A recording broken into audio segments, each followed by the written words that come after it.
Okay, once again, I apologize for any hiccups that may occur, but we are now recording this, and like I said before, this will be posted to our website. To reiterate, I'm Jeb Penny. I'm the acting general counsel here. Seated over at commission staff table, we have Daniel Hinton from our tariffs branch.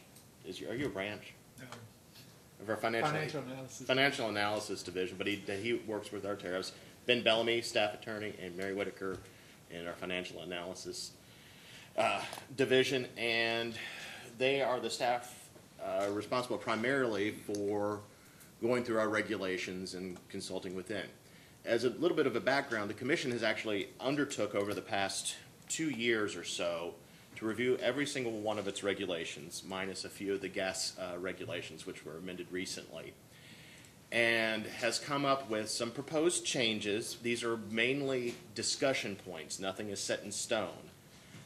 This is just one step on the way to formalizing regulations that we intend to, at some point, introduce to the Legislative Research Committee and start the promulgation process under KRS Chapter 13A. Anybody that's ever been a party to that knows that it's very tedious, but we thought that in order to make it a little bit easier, we would hold a series of stakeholder meetings as we put these regulations out and receive input and some give and take back and forth on these regulations, so that when we actually get them into final form and we post it with the Legislative Research Commission, which means we also have to have a public hearing here and accept formal comments, that hopefully a lot of areas of disagreement or of mystique have been cleared up. So we thought that, staff thought we would start with a group of regulations that have general applicability. Here we have 807-5001, which are the rules of procedure. Under this, we would propose to change the number to 5002 and also make some changes to procedures, to the procedures that are contained in there. 5001 would then become a new regulation, which would be a series of definitions that would be applicable to all of 807 Chapter 5. The reason being is that if you were to go through and look at a lot of these different regulations as they got added on, they would have they would set out definition section, definition section, definition section. So we sought to formalize the definitions and unify the definitions of as they would be applied to the regulations. We also have, and I'm sure it will spark a lot of discussion, a proposed poll attachment regulation, which is based somewhat off the FCC model, if I'm correct, Mr. Bellamy. And once again, it is a starting point of discussion, and I imagine there will be a lot of discussion about that. So, but we thought that we could not change the poll attachment provisions in 5006 without then also telling you what we thought we might be doing with poll attachments and getting a new regulation here.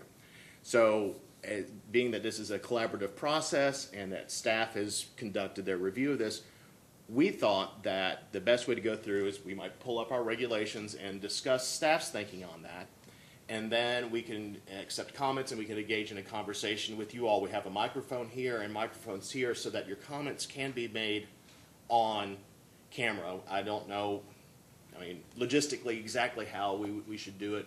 It's going to be trial and error. This is our first meeting. The last time the commission undertook a stakeholder meeting for regulations, it was only for 3 regulations, and it took a total of 5 months, if not longer, to get through those. We hope to do it faster with a lot more regulations. It reminds me of the old adage that if you're having something built, you can have it done fast, you can have it done cheap, or you can have it done well, but you can only choose 2 of those 3 things. So, you know, hopefully we can have it done both fast and well. But anyway, we're not here to force anybody to do anything that they don't want to. Ultimately, the commissioners will decide what will go in the regulations. They have reviewed these first few and have given their blessing to the proposed changes there, but we're always open to comment. So are there any initial questions on how this is going to go forward? And I ask that you identify yourself, and when you have a question, I'll repeat the question, so just so that the recording it is recorded for posterity. And once again, we will be posting this and all other meetings on the website. Okay? If If there are no questions, I'm going to turn it over to staff if we can pull up the first regulation. Bear with us, technicalities always occur, but here we go.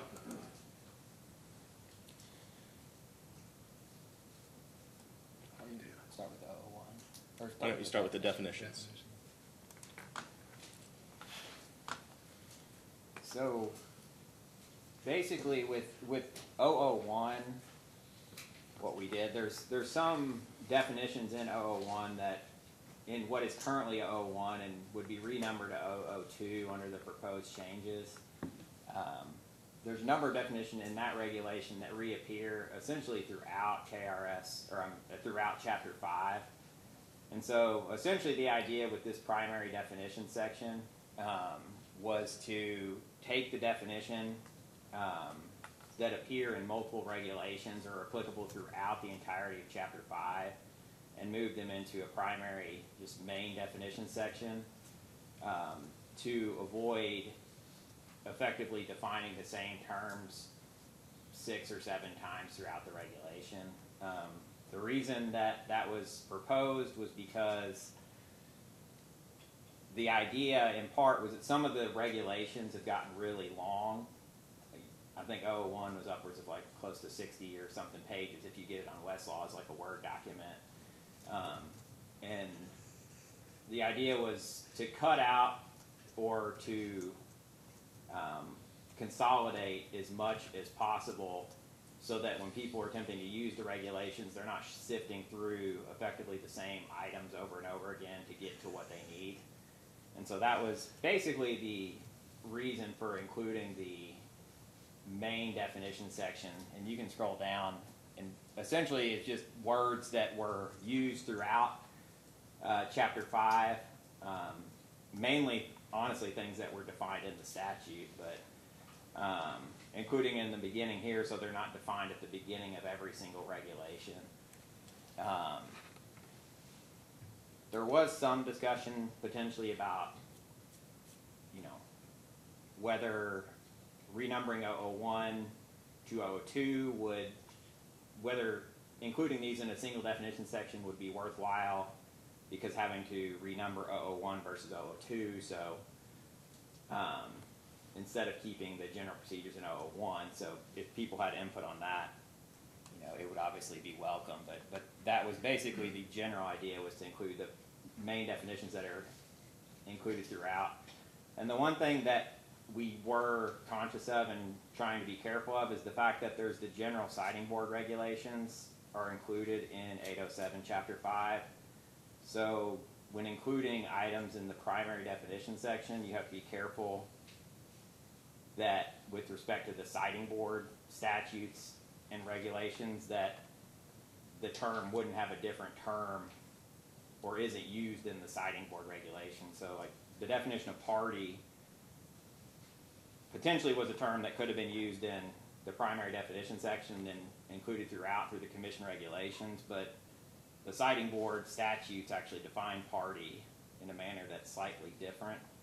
And since the siting board regulation is part of 807 Chapter 5, words like that had to be included just in the specific sections to which they would apply. So that's basically that. That one's pretty straightforward. One thing with website we did throughout was make website one word. Just one small point. And that took 15 minutes of discussion just to come to that conclusion. But did anyone have any questions or comments, I guess, about moving? And obviously, we're kind of trying to go through, I think, where staff was with some of these changes, and if people are going to submit written comments after the fact, but I didn't know if anyone had any comments at this point regarding creating a primary definition section that would apply throughout Chapter 5, or continuing just to define every word at the beginning of each regulation. Not, we can move on to 002. Plain version. Yeah, you can I'd bring up both. So this is basically, 002 is basically what is currently 001 with the definitions removed to be included in the primary definition section. And then along with a number of edits, obviously, that are included throughout there. And I'm just going to go through kind of, if you can pull up the track change version. So the track change, there's the definition of paper and the definition of party. The definition of party isn't changed at all. The definition of paper is slightly changed. And the reason for that was under the current definition of paper, which you can scroll down, that's the definition of paper, and because it was deleted and then added back in, unfortunately it's not showing as a track change, but if you look right there at section 1.1, and then if you scroll down, Daniel, to what used to be section 1.9, it has the definition of paper there.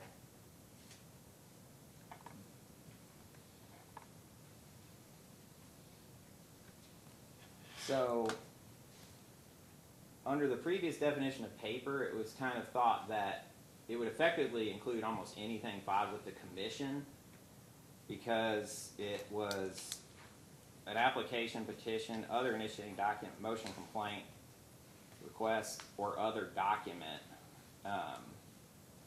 And the idea was kind of consistent with like the civil rules that paper would effectively be a initiating document, a pleading, or some formal document that was prepared specifically for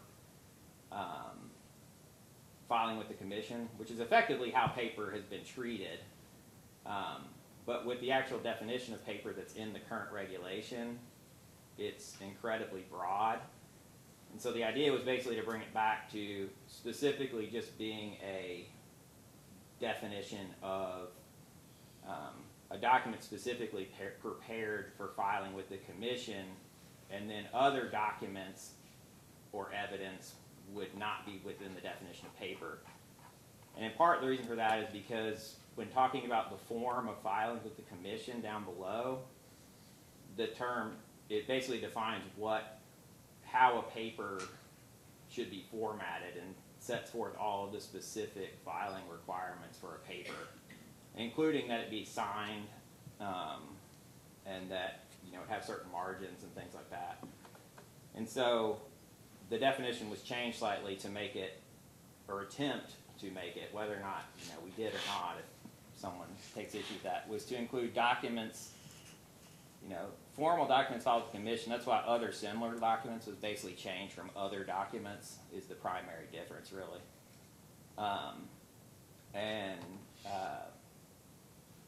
To make sure that those formatting requirements only apply to things specifically prepared for filing with the commission, as opposed to all items and evidence.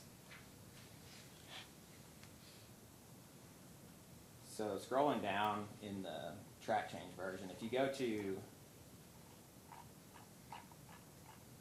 these are all definitions that were either deleted or simply, for the most part, just moved to the main definition section.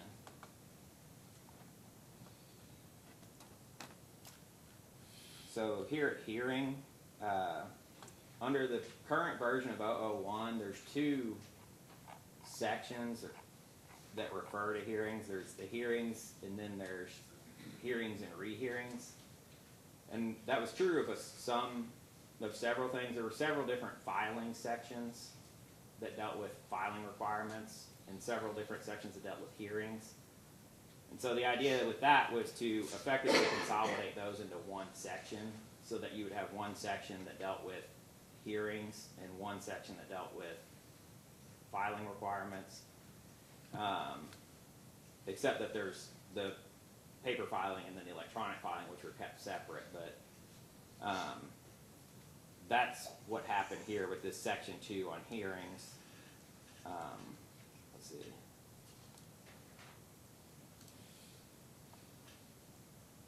So that was moved down to, I think, what is currently section, or the section that is hearings and rehearings, which is now section 8 with the renumbering of the regulation.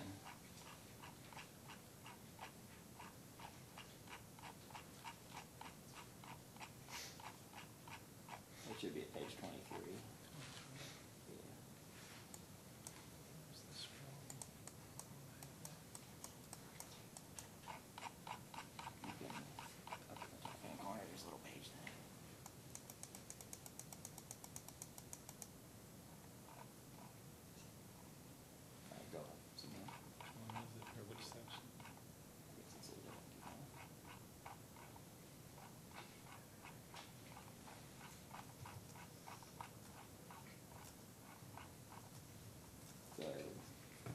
was moved to this section. If you can look, basically it's right there. So what was section 2 was moved right to that section on hearings and rehearings.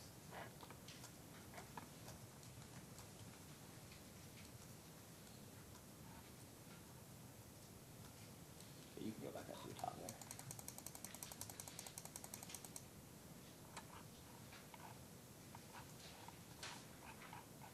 Scroll down some more.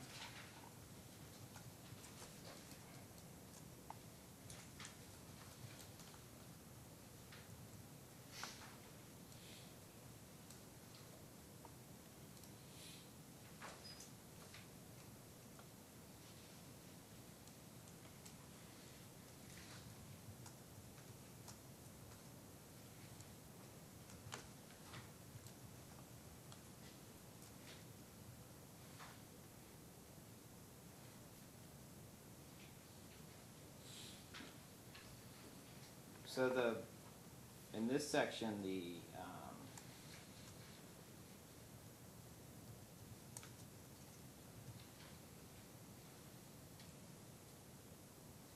001, or section 3.1, the exec director shall advise the form of paper filings and provide general information. That was, I guess there was an idea that that was somewhat unnecessary because there was a belief that the exec director and staff would have kind of an implied right to provide general information, that there wasn't really any prohibition against it, and that there was a belief that that was not really necessary, and so including it in there just served to add language that made it more difficult to kind of find what people were looking for within the regulation. And then the section 3.1c was effectively moved down just to that general section right below there, what's now section 2, which just effectively says that the commission will provide records upon request pursuant to the Open Records Act, unless it's exempt.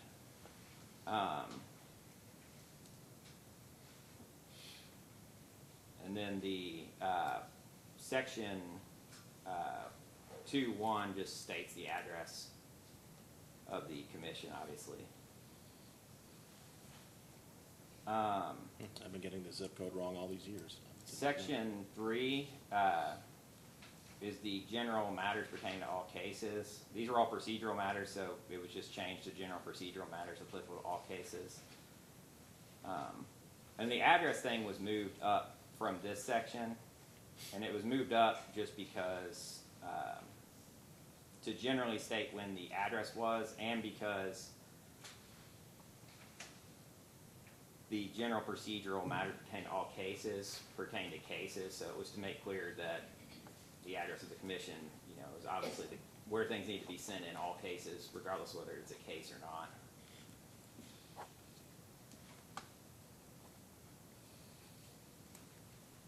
So if you look down, scroll down there, and what this section, subsection 3, the signing of papers, that was effectively moved down to a lower section that governs the filing requirements of, there's a section that has a form of all filings. It says like papers shall be, 11 by 8, or, sets the margins and stuff, and it was kind of felt that all of these kind of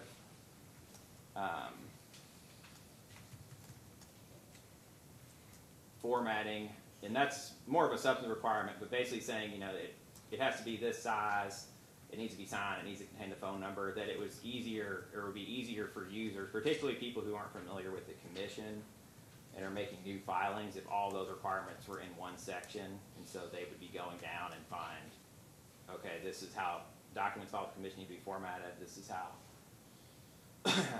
we have to sign it, we have to include these items, as opposed to having to hunt, and two sections that are 30 pages apart. One that says, includes the name, phone number, the other that says the actual formatting requirements. So that was kind of the idea of consolidating those into one spot so that people using the regulation would be able to just go to one spot and say, okay, this is the form of the documents I need to file. Section 2, or subsection 2.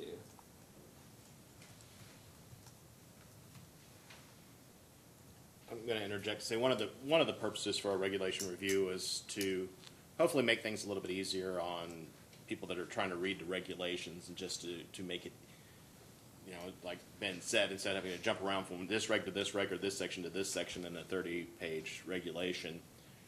This, I know it's tedious going through this, but we want to make sure and explain our reasoning for moving things around. It's really, I mean, a lot of it's going to be for user friendliness.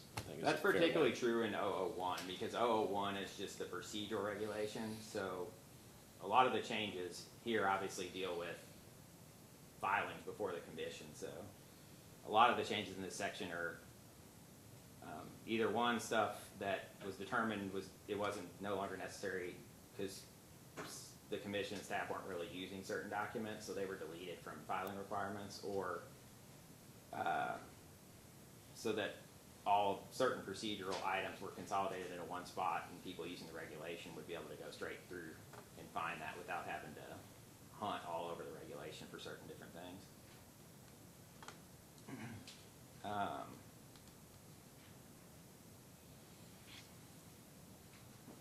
Sorry. So this is basically, you know, this is the requirement that parties represented, you know, need to be represented by an attorney. There was an exception added here. There's already an exception in the regulation for filings for water training that don't have to be signed by an attorney.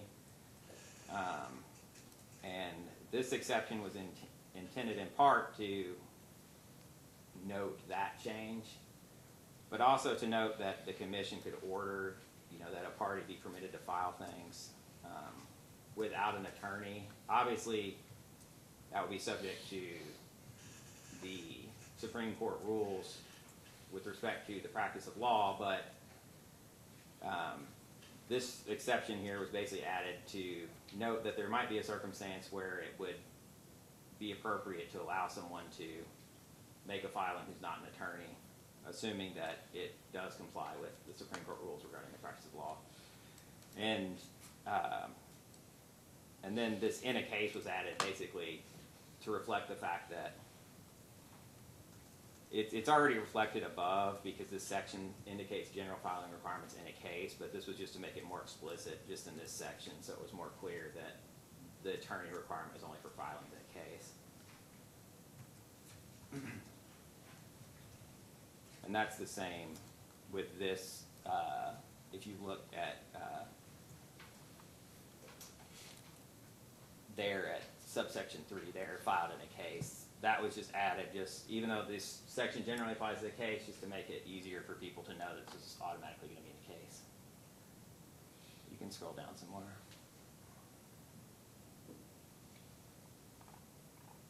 You can go back up, actually. I think the change with respect to staff, commission staff, the statute authorizes the commission and any commissioner to issue a subpoena.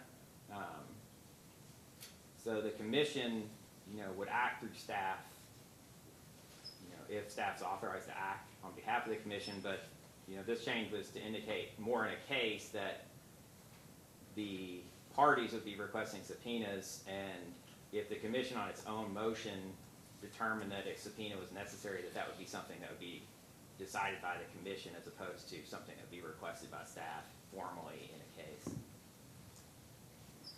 That's basically the reason for that change.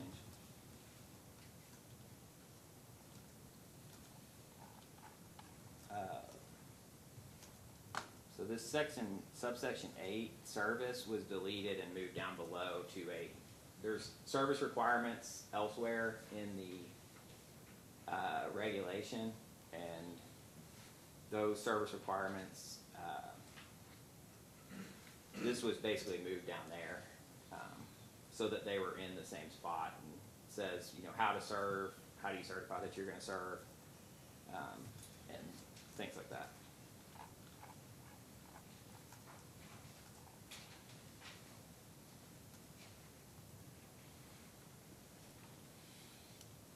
And that's, and again, this filing here, there was a main filing section, and this again was a matter of consolidating all of the specific filing requirements into one section to the extent possible, so that you would again have one section to go to look to what is actually required to make the filing with the commission as far in a case.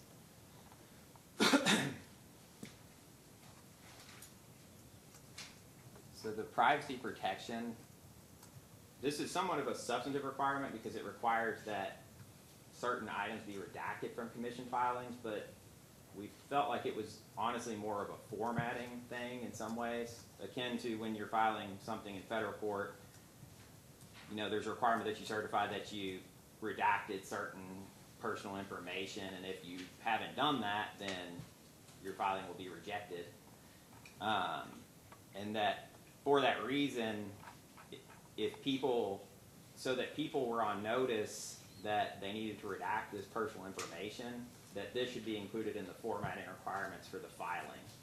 So again, all the filing requirements are in one section with this personal information, so that when someone new to the commission is going through, they would go through all of those requirements and immediately see that they need to redact personal information without having to go hunt for some regulation that they don't know exists.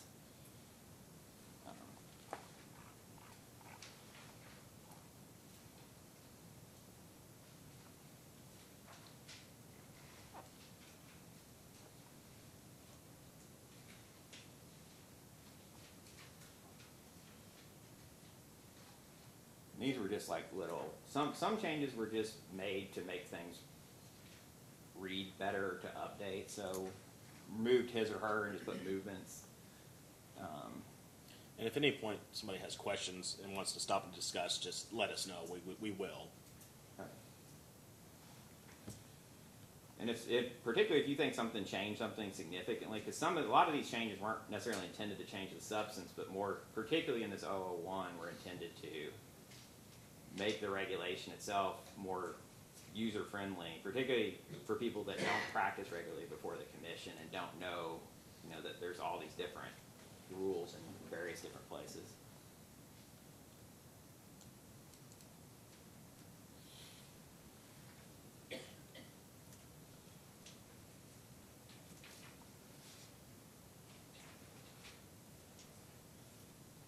So if you scroll down to intervention,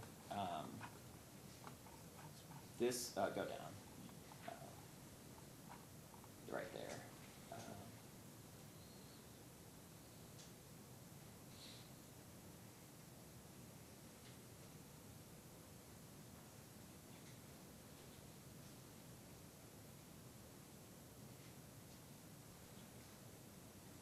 So this was effectively changed to, this was one, if you could pull up the original version of that actually. This was basically changed to make it more clear, because it was one giant sentence, and the two bases for intervention are separated by an or, which would tend to indicate that, yeah, the clean, 202 clean.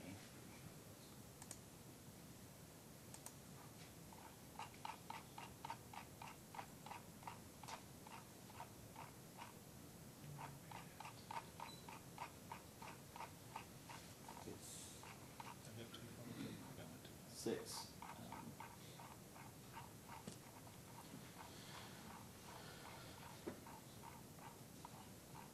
There you go. You just. Or I'm sorry, yeah. Never mind. I'm sorry. That's just the clean version. I was thinking going back to the original. But anyway, it was one giant paragraph, and basically it was separated into two subparts so that it was clear that if you were moving for intervention, you had to satisfy one or the other. And generally, under the LRC rules, they require you to break things up like that. And it was also just determined that it was more clear to specifically state that if you get one or the other. But effectively, it already has the two reasons separated by an or. They're just broken down into subparts to make it more user-friendly and readable, and for that to comply with the LRC rules.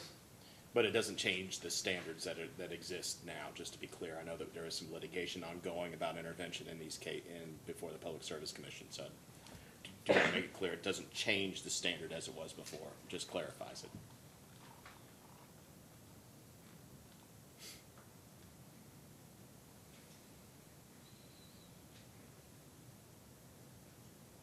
So if you could scroll down to responses to requests for information on the, right there, scroll down a little more. So this was added,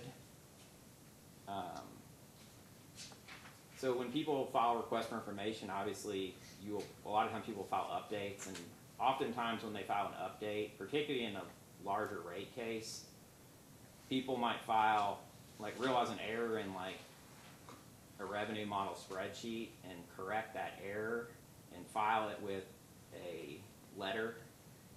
And it may be pretty difficult for staff or other parties to figure out what the heck was actually changed in that document. And so this requirement was basically added to essentially request that parties, when they're updating, when you realize there's an error or you've got new information that changes something you previously filed, that you actually just briefly explain what exactly it is, or even point to, we changed this number in cell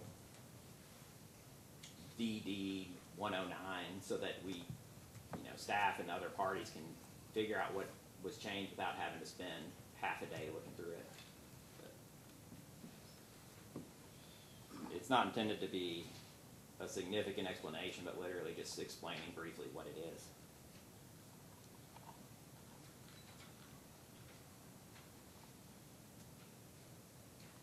So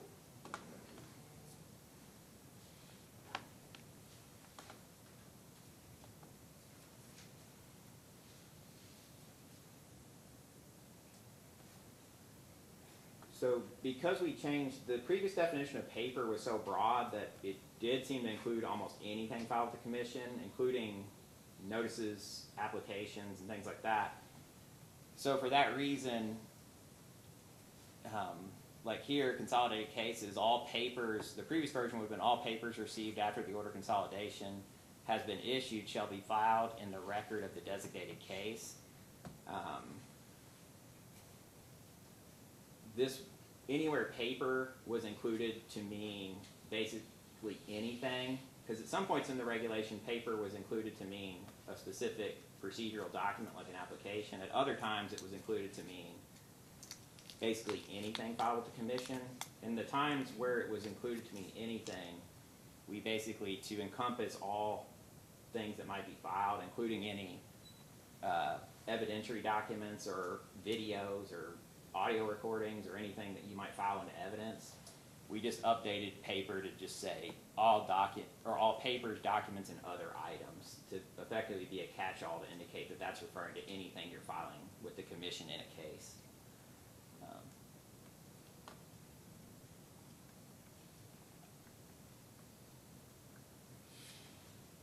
And so this section, subsection 11, this previously was its own section, and it was just section briefs, and then it had this 2 sentences.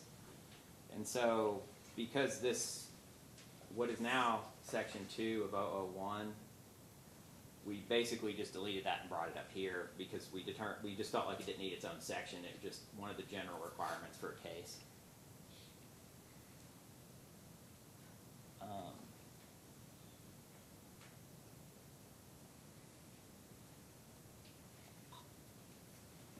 So here at the motion, the primary change,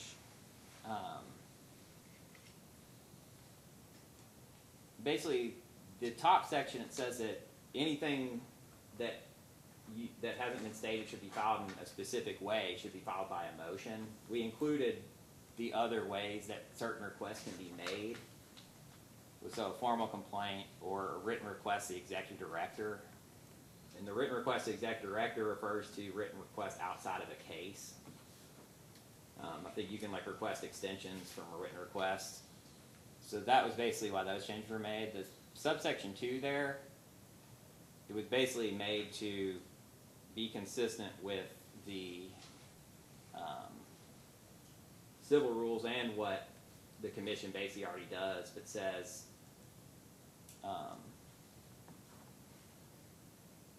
it just says that a motion shall be made in writing unless you're at a formal hearing. So it just explicitly spells out.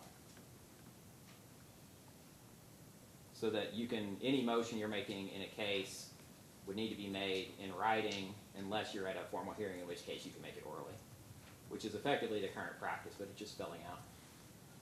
And it's basically taken directly from the civil rules.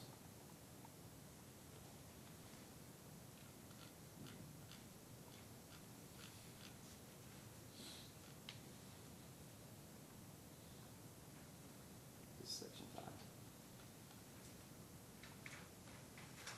So this section was previously, I think, a proof of service section, and we basically converted it to a service section and made proof of service a subsection, and then brought down all of the service requirements from the previous sections that we were discussing earlier. So there was, all the service stuff is in one section. And we did add these subsections too, like how made, like service how made. So it's discussing how you would actually serve people. Then proof of service. That's basically what that section is.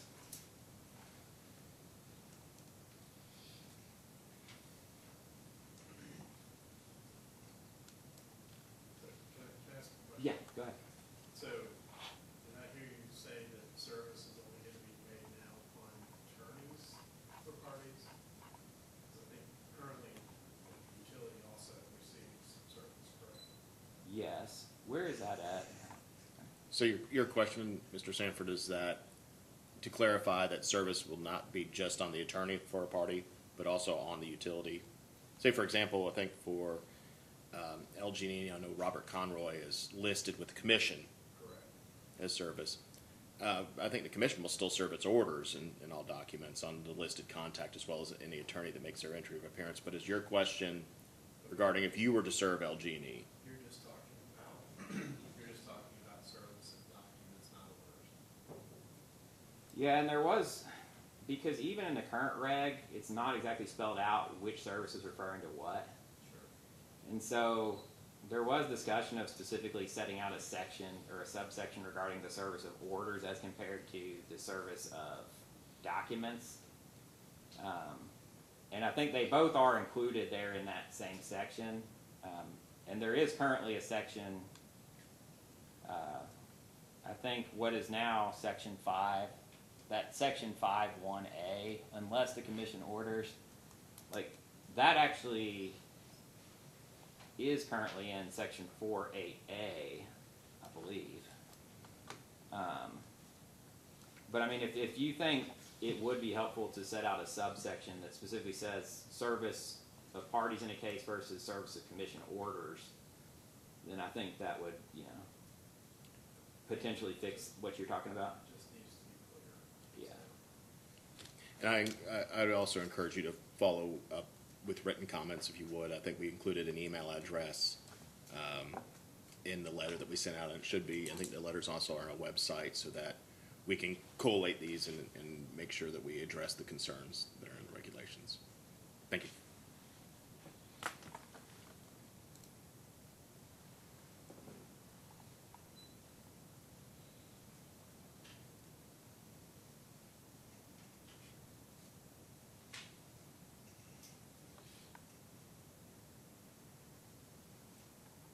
Yeah, I think subsection C there technically is the order one, I'm pretty sure.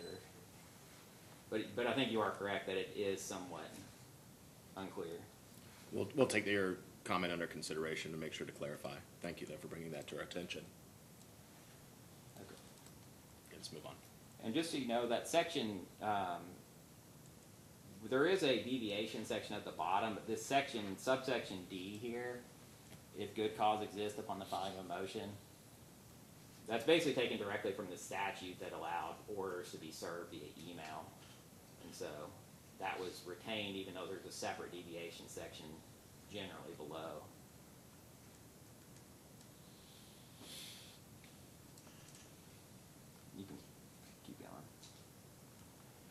So this is, again, the filing. This section was here already. It was previously section 7, filing procedures. Except that, again, as I mentioned earlier, we basically consolidated all of the filing requirements into this section.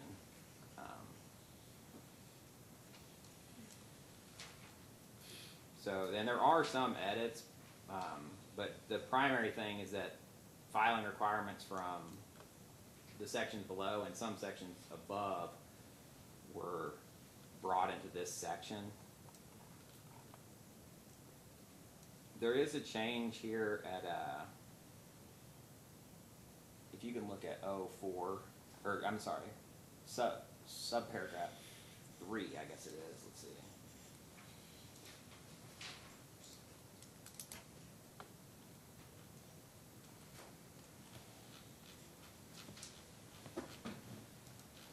There was a change regarding, let me see, I apologize.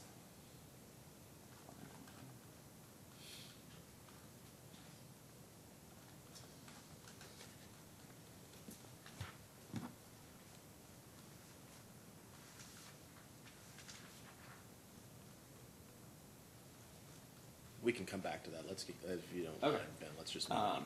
Basically, there's a change right here to reflect what the commission currently does. So like with initiating documents and stuff, the commission will generally send out a deficiency requirement or a deficiency letter, and then when it's determined that there's no deficiency in the filing, it will be stamped filed. With subsequent documents, they're generally stamped received, but they're never officially stamped that they were filed on a specific date. And so that was edited to, reflect that or that specific practice. And then this section, section 5,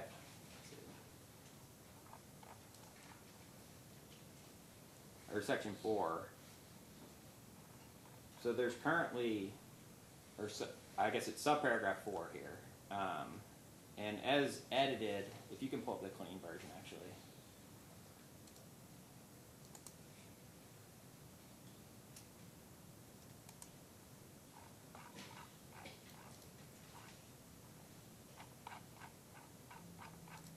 Ben, what are we talking about here? Oh, so it is section 6, subparagraph 4. Okay. And that's with the renumbered. So renumbered section 6, subparagraph 4. And it says, the executive director shall notify a person who tendered an application, petition, formal complaint, or other document or other paper to initiate a case of any deficiency identified on the face of the document within 30 days of its submission. The document shall not be accepted for filing until all deficiencies have been cured. That's on page 7 of the hard copies that were handed out, and for 001, for those that are following along at home. So there's currently a requirement in what is currently 001 section 16, the general application section, that has a requirement that the commission notify utilities of a deficiency in a filing of a general rate application within 30 days. That requirement was moved to this section and was expanded to apply to other initiating documents that there would be notification of deficiency within 30 days, but it was edited to indicate that it would be deficiencies on the face of the document. So I just wanted to point that out. And you can go on and scroll on. Keeping this version? I would go back to the So, track change version. I'm sorry, can I ask a question about Yeah. that? I'm not sure. So, for most cases, I think the commission's historical practice is try to get like a deficiency letter out within 7 days. So, this will change that from 7 to 30 days? No, there's actually, I don't think the commission would actually, I mean, there's no discussion really of the internal practice, and I know they generally try to get things out within a certain time, but in the current version of the reg in section 16, there's just an added little section regarding general rate applications that says that the commission shall notify the parties of any deficiencies within 30 days. Whereas the 7 days would be, there's no actual regulatory requirement for that. It would just be internally attempting to do that within 7 days, but no actual regulatory requirement to do so. So I don't necessarily think that would necessarily change what the intention would be, but it does apply the actual statutory requirement of the 30 days to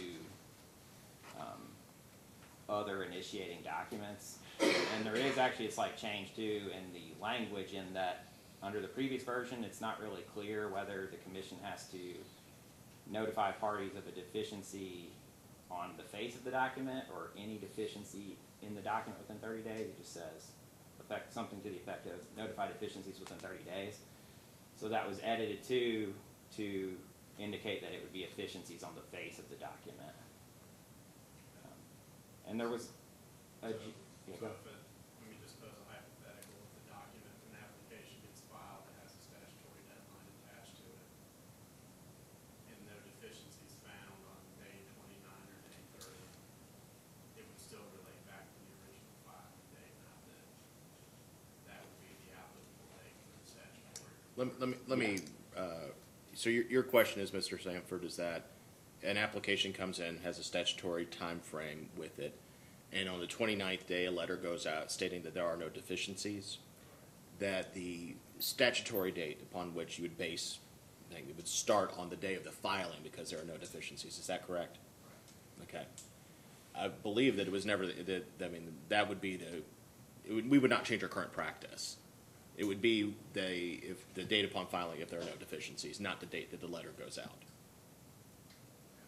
That is what's currently done with general rate applications. Even though the 30-day deficiency thing is in with general rate applications, if there's no deficiency found, even if it goes out 14 days later, the filing date is still indicated to be the date that it was actually filed. So I would assume, that the same thing would apply to all documents. I think that's accurate. Just from the bully pulpit right here, I think that it's not. I will say that this change is not intended to slow anything down or to give the commission additional time to respond. We'll still continue our internal practice of turning around deficiency checklists and sending out deficiency letters as quickly as we can.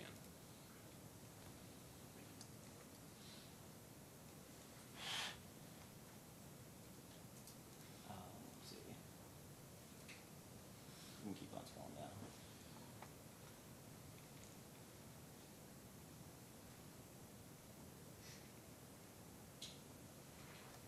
This is all just, it said each filing.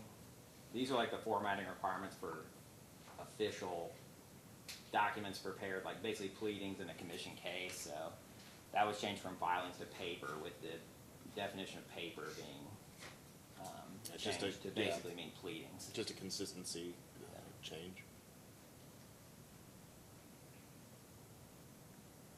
And this is, I talked about earlier where this was deleted, the privacy protection. For one, it was changed, just the heading just to make it more accurate. Protection of personally identifiable information in filings, but it was deleted and moved down here to the filing requirements again, just because all of the formatting requirements are in this section. And if someone went to this section to determine how to format a document, we wanted them to know they needed to redact this stuff instead of having to search 30 pages above to find that.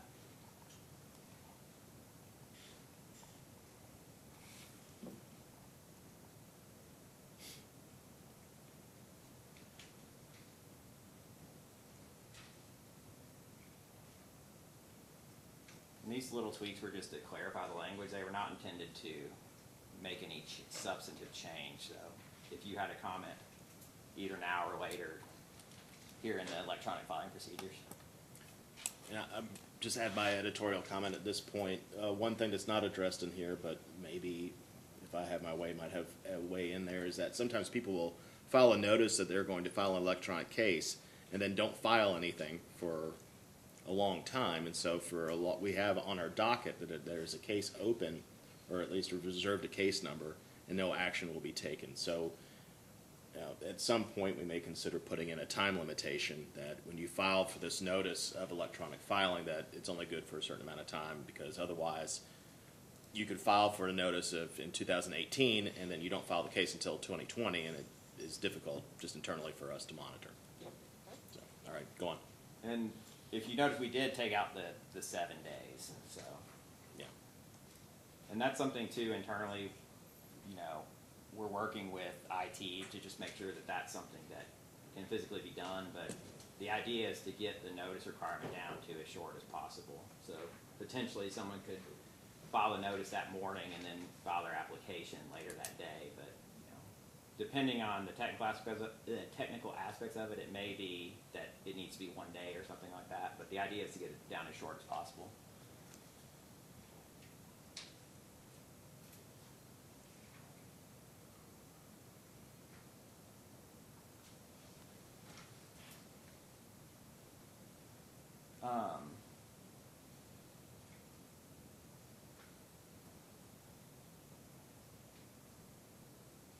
So this,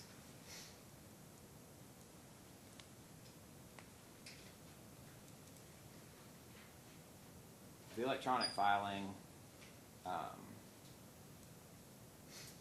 this was basically just to recognize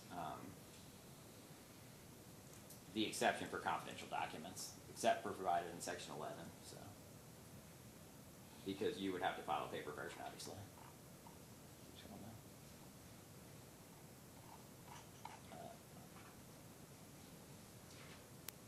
Here, I think we just increase the size of the maximum size of the file.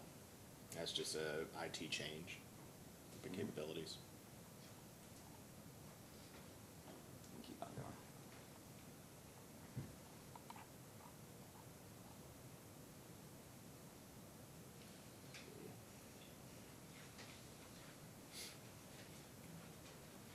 I'm just gonna, some of these changes are really minor tweaks in language, so I'm just kind of having him scroll through. If there's anything you want a particular comment on with this, just let me know. And I'll stop him at some of the bigger changes. You could stop right here. So this one, was intended kind of to clarify when a hearing would be required here, what is now section 8 and what in is was section 9, because it has the it's effectively saying when a hearing is not required. Because generally a hearing would be required if someone files a formal complaint or requests a complaint, but then the commission would determine whether a hearing is appropriate in that case. And effectively, this is the current version says that if it's a complaint and someone requests a complaint, that you shall have a hearing, except that you don't need to do it if it's not required by statute, if it's been waived, or if there's no substantial right involved. And the attempt was to effectively turn that around so that, just to clarify it, but Yeah, there is a slight change in the meaning, and kind of potentially reviewing that. So, does anybody have any questions on that change? That's somewhat more substantive than a lot of the other changes we've discussed. All right, let's move on. Wait. Let me ask a quick question. So, I mean, a party can still request a hearing, correct? Yes, this is not intended to restrict anybody's ability to request a hearing.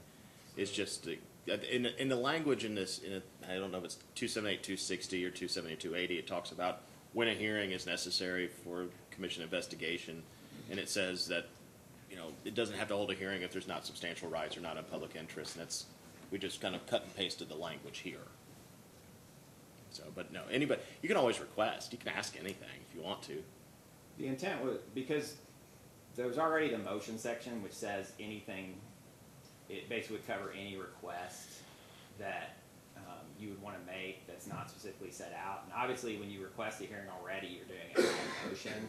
So requesting a hearing would fall under just a general, we're making a motion for a hearing and here's why. And some hearings would obviously be required by statute, and some would not. And if it was, then in the motion, you would say that. And oftentimes, as you know, if it's required by statute, the commission's already indicated in the initiating order that they will have a hearing. Or indicated in the initiating order, parties may request a hearing by a certain date. So with this, it seemed that all of the substantive stuff was included in the exceptions, and that the shall have a hearing was just if there's a valid complaint or if someone requests it. And it was kind of felt that those were somewhat implied, and it would be easier for people looking at it to say a hearing shall be conducted and go through the substantive things. And that's kind of what the intent was. And there's been some discussion about whether or not that changed the meaning or not. But so that's basically the idea behind that change, though.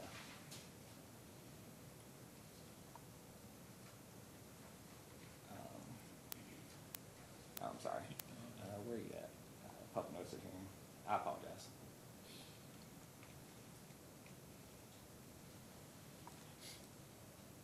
Sorry, I'm just trying to catch up where he is.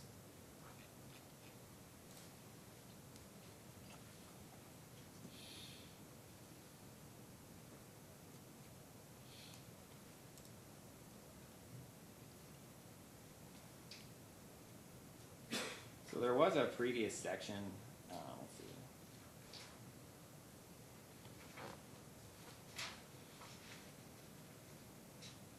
Oh, I apologize, I was just trying to get to the.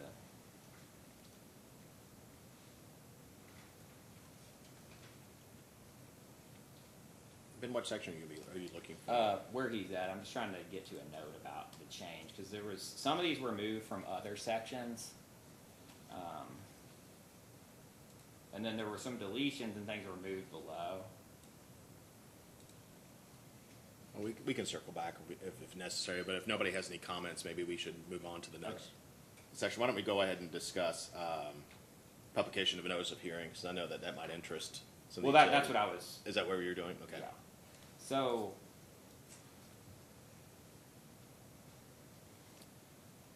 I'll say parenthetically, I know that we have amended some of the publication of notice rules for rate cases, for example, for the streamlined rate cases for electric cooperatives, and allow deviations from time to time. So I don't know if these changes have.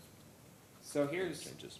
I apologize. I was trying to get with the notes and remember what was going on here. But so this, upon filing of an application, this section is publication of notice of a hearing, and this first part basically says, upon the filing of the application, the commission can order people to give notice regarding the application.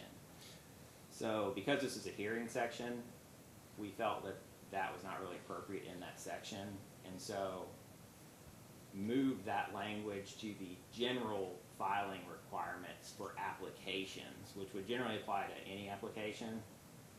And it's not technically really a filing requirement so much as just saying that the commission can order you to provide notice. And so it was included in there because basically it was thought that it really didn't belong in this section regarding hearings. And then the other items were just moved up, indicating when basically a notice, you have to do notice of hearing in a rate case. And then, or when the commission orders you, just under its discretion to have a hearing. So that's basically what that change was right there. You can keep going, unless anyone has any questions about that. I'll say this is our longest regulation, so, and it's one that's borne a lot of the most changes, so just bear with us. We're trying to get through it as quickly as we can. Perhaps we can skip over any non-substantive changes. Yeah. I think you skipped over. I had a question about the investigation of the commission's own motion. Yeah. So you have, just so people didn't hear it, you have a question about the investigation, commission's on motion? Okay. What's your question, Mr. Sanford? What's the rationale for including KRS Chapter 279 in that?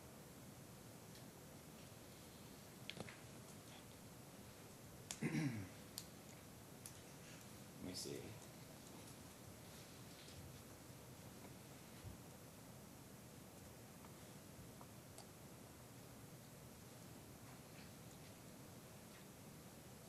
honestly don't know that offhand, so that's something I'd have to look into.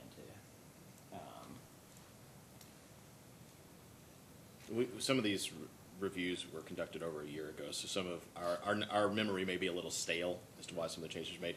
Feel free to file comments or to raise the question. And also, if you notice, in that same section, we added in the damage prevention statutes as well. I think it was just generally, I mean, the 279 are the statutes that govern rural electric or cooperatives in general. Right, and that was my question, because they don't have anything to do with rates or service. I think it was included because the statute, like, because KRS 279 also effectively incorporates 278 into the regulation of co-ops. I believe there's a provision there that says something to the effect of cooperative shall be regulated like a utility, as if, pursuant to chapter 278. And so that's kind of the language that, so I think that was, in part the idea that, why that was included. But I honestly would probably need to circle back. But if you have a comment and think that should be excluded, feel free to write that.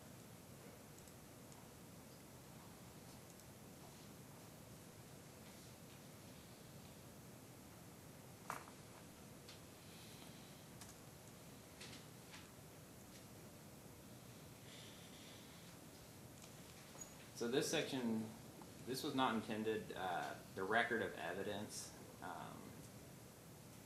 So it's intended to consolidate those items below without necessarily changing the meaning of them. So regarding when someone can request a stenographer, you can keep going, I don't think. That section 10 briefs, that's the section that was deleted and moved up above because we felt that it didn't need its own section.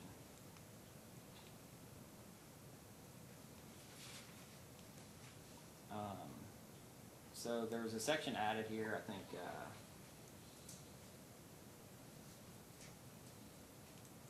and this kind of goes along with the filing updates to request for information and indicating, what the actual change was. And to prevent, because sometimes, maybe in response to a confidentiality order or something like that, where the commission denies the order and requires that parties file an unredacted version or something to that effect, or just people file updated documents. Sometimes they'll just get filed randomly in a case without any explanation of what they are. Like, the filing department might just get a loose sheet of paper that has this document and be like, what is this thing? And so effectively this requirement would require that you actually file just like a notice saying, comes the party indicating, filing a notice that we're filing this unredacted version of this document, so that it's actually in the case and people know why it's being filed. Keep going.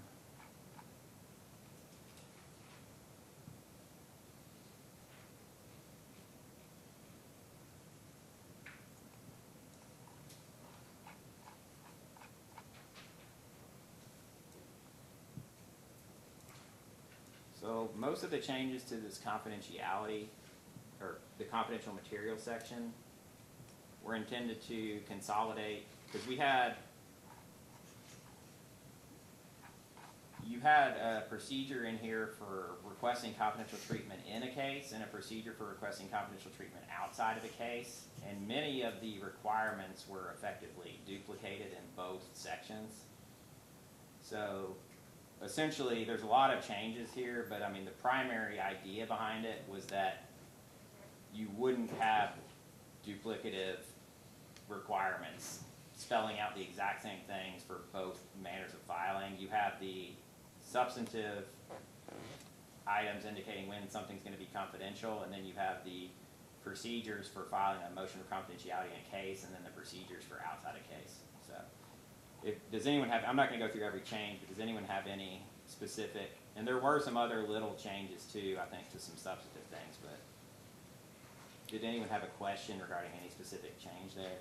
Okay. There is one thing that we didn't put in here, and it's been suggested internally that we extend the period of time in which to respond to a motion of confidential treatment. This regulation provides for 7 days, but in practice, I think some people say that it's not enough time to respond to motion for confidential treatment. So we may extend that period to maybe 14 days. That's the one thing. That's one change that isn't in here.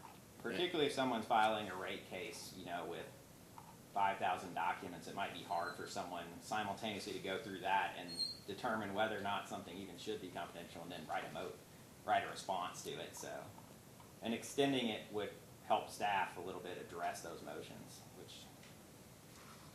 Okay. Which section are we on? Let's just skip through all the confidential. Yeah, 12 or I'm up to 12 applications.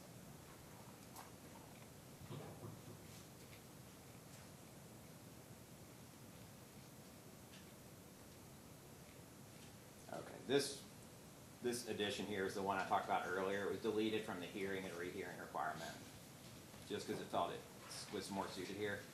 We did update, if you look there where it says the manner, if the notice is provided by publication, the commission may designate the contents of the notice, the number of times, and the time period in which the notice shall be published. And then it says, and the manner in which the notice shall be published. That used to say, I think, the newspaper or the periodical. And that update was intended to reflect changes in technology, so that depending on the case, the commission might order someone to publish notice on their website or something to that effect without, having the newspaper requirement in there.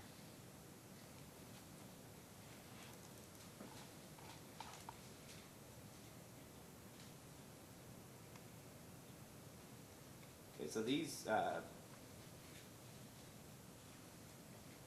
certificates.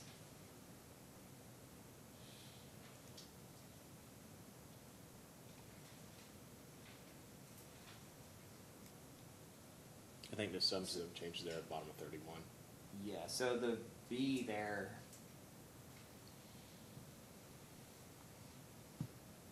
that was reflected basically to, I think, indicate that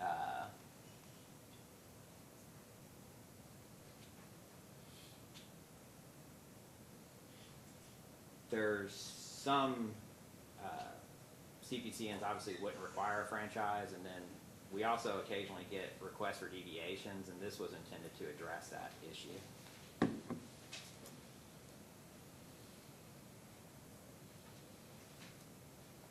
And also,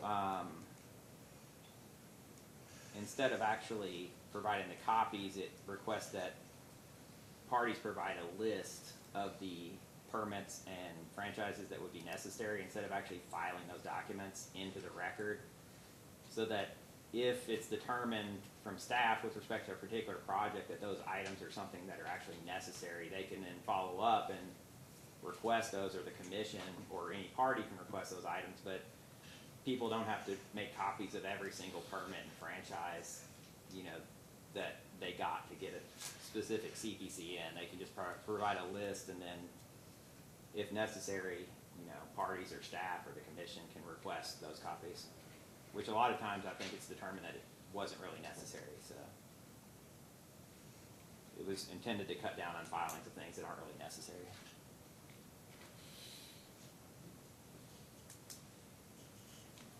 So this breakup in extensions in the ordinary course is, the current version is effectively one long sentence with 2 ors, 1 and has been interpreted in varying ways depending on the case. And the initial or primary intent of this was to make this somewhat legible by indicating the first 2 items. So the first 2, in the current version are, if you can scroll up a tad there, So the current version, the first two items, there's two items separated by an or, and then there's the and. The first two items are now 1 and 2 there, so the extensions do not create wasteful duplication, conflict with existing certificates or service of utilities. So those are completely unchanged. They're the first two that are separated by an or. And because it's a negative, it would indicate that neither of those can happen for it to be a extension in the ordinary course. Then you have the part in the current version that's separated by the and that's separated into its own requirement. That's basically the extensions do not involve a significant outlay or materially affect the existing financial condition of the utility. And I know this one is one that we were, the edit itself is intended to just clarify without materially changing the meaning, but also, there was some openness, I think, to hearing comments regarding what should be the definition of a extension in the ordinary course of business. Does anyone have any questions about that? Yes, we'll put them in writing. Okay. Thank you, Mr. Sanford.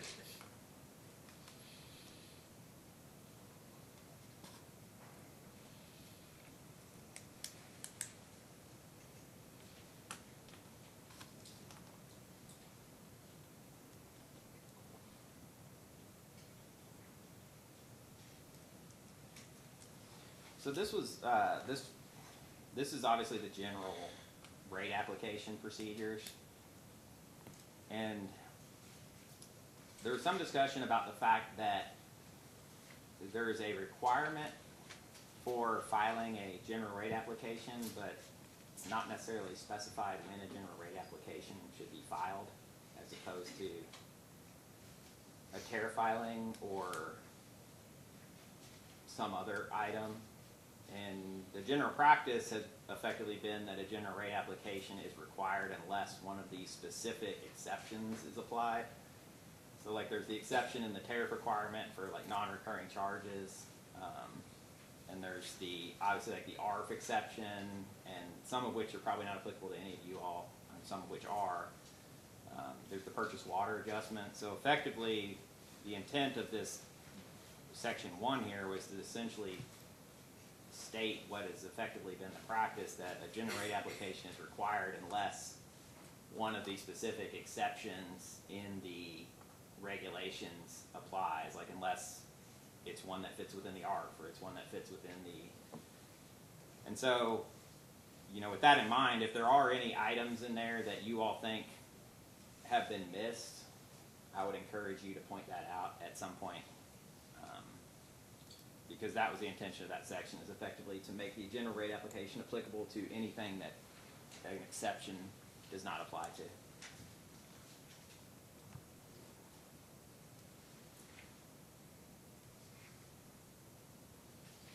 So some of the stuff is basically the general rate application stuff is basically items that it was either determined or not necessary in every case, such that it was not necessary to require that these items be filed in every general rate case. In part, obviously, that's to lessen the burden on the people that have to do the filing, but also so that, staff aren't sorting through thousands of pages of documents that might not necessarily be applicable to a particular case, and to make applications easier to review, with the idea that you can request items if necessary. There was some potential discussion about, with respect to FERC filings and that are publicly filed, to, instead of requiring that it be filed in a general rate application, just to indicate if a utility is required to file a FERC filing, that the most recent FERC filing will be deemed to be part of the record. So I will say that that's something that potentially was as an alternative to simply deleting it out of here.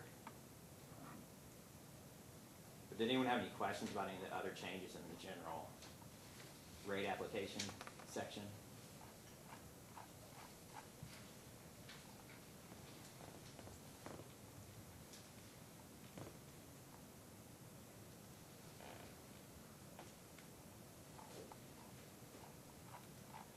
We can just go on the next section then, I think. There was one change here. Actually, it's subparagraph 7 of the general rate application section. Subparagraph 7C. And it's up on the screen here. So this is basically, this is a substantive change.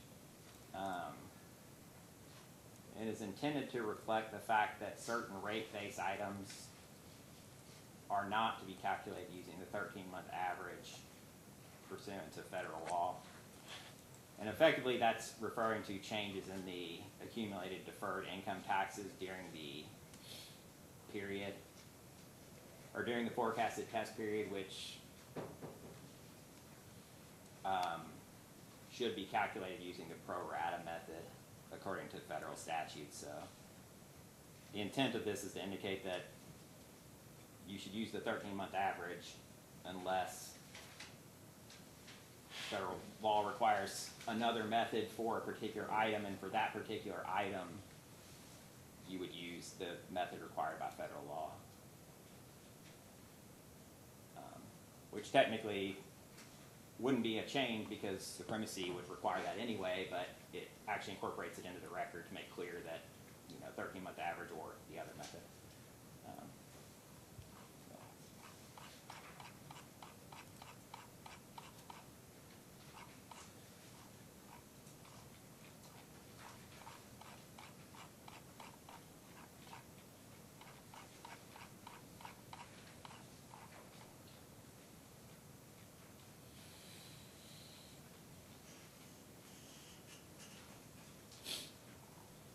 So section 17, this is a somewhat, I don't think it necessarily is a substantive change, but it is a kind of a bigger change in just the layout of the regulation. Section 17 in the current regulation, and it would not be in the clean copy if anyone's looking at the clean copy because it was deleted completely. But it basically is the notice requirement for general rate adjustments and sets forth really specific notice requirements that utilities have to follow when they file an application for a general rate adjustment. Those exact same filing requirements or notice requirements are already included in section or 011 for the filing of tariffs, and there was effectively very little difference between the two. And so again, and with the idea of cutting out stuff that is not really necessary so that people can more easily use the regulations, section 17 was completely deleted from 001, and instead what used to be section 16, the general filing requirements for applications for rate adjustments, simply says that when you're filing an application for a general rate adjustment, that you should provide notice pursuant to, and refers to 001 in the notice section there. And there was other. You mean 011? Or 011, I'm sorry, the tariff regulation. So you still have to provide notice. Just because it's gone from this regulation doesn't mean it's not there. And there was a reference to 051, I think, that said it, oh, go ahead. Just besides of Scott with East Kentucky, since the new 002 is to be rules of procedure, why not have the notice in rules of procedure and cross-reference in the tariff the notice? So, Mr. Scott, your question is why not have the notice provision in 001, since it's the rules of procedure, and just simply cross-reference it in the tariff provision? Good question. Perhaps because we came to 001 first. No. It Honestly, I think because The consolidation is I don't necessarily know that that's a bad idea. it was, I don't know that it was really ever discussed, honestly, and perhaps the idea was that you have to give notice for all, you have to give the notice for all tariffs, and therefore, and technically an application for a general rate adjustment is a quote-unquote tariff filing to some degree. And so it was included there, whereas the general procedures, you know, those apply to all types of cases, not just general rate applications. And so if someone's wanting to file like a CPCN or something, then, you know, they might have to sort through that notice. And I mean, honestly, I don't think that was really discussed one way or the other. So I think that's a fair point that I think, you know, if, you know, people wanted to comment and, you know, if the larger people thought it'd be better to be there, then, you know, I don't necessarily know that anyone would be significantly opposed to it. I will say that did kind of bring up another point, because there was another substantive change in, and I won't go find it, but you can probably find it in there, but it's in the general rate application procedure section, or the applications for general rate adjustment procedure. Because you have the requirement that the commission get 30 days notice of a rate change, and or that you file a schedule, a quote-unquote schedule, you know, containing new rates, you know, 30 days before going into effect. The tariff filing section defines how you file a schedule containing new rates. The general rate adjustment section requires, or the application for a general rate adjustment section requires that you file the tariff formatted pursuant to 011, the tariff reg, but it doesn't actually require you to file them through the tariff filing system. And the commission effectively has always treated the filing of a general rate application as a tariff filing, because if it didn't, then the 30 days notice wouldn't apply, so it effectively has. So there was an addition in the general rate application section that effectively says that filing the tariffs as part of the general rate application is a filing of the schedule in lieu of filing pursuant to the tariff regulation, just to specifically spell that process out. And that, I think, is why the notice was included in the tariff, because the idea was that effectively a general rate application in part is a tariff filing, because you're filing the schedule with 30 days notice, and that the notice is for tariff filings, whereas the general or the general procedure section applies to those general rate applications, but also, you know, CPCNs and everything else, and complaints and stuff like that. But I do think, again, that, you know, if a lot of people think it should be in there, then, you know, I don't think anyone would be really opposed to that. There was one other thing, and that was that 011, what would now be 002, was so long. It had gotten to the point, I think, with the edits, it's down to like 40 pages. Before that, it was like 70 pages. And so another reason for deleting it there was to make 011 a little more manageable for people, whereas the tariff filing section, even with the notice, I think is only like 15 pages. But Does that satisfy your question, Mr. Scott? It's okay. I encourage you to follow up with written comments. The other question you mentioned a couple of times, what's your deadline for filing written comments? At your convenience. We have several meetings scheduled to cover this same ground for people who couldn't make these, but the sooner the better, just so they could guide our conversation with in future meetings. And I think the email address is listed in the letter, and so we will make the comments public as well, so other parties can look at that and give a here, here, me too, or no way. Mr. Pitt, can I ask a question? Yes, sir. Chris Perry, I'm gonna follow up on what Isaac just asked. So, you said fast at the beginning, and well, or whatever. Fast is a relative term when you come to the Public Service exactly Commission. my point. It's a relative term. Yeah. I mean, I guess that's kind of where Isaac was going with that.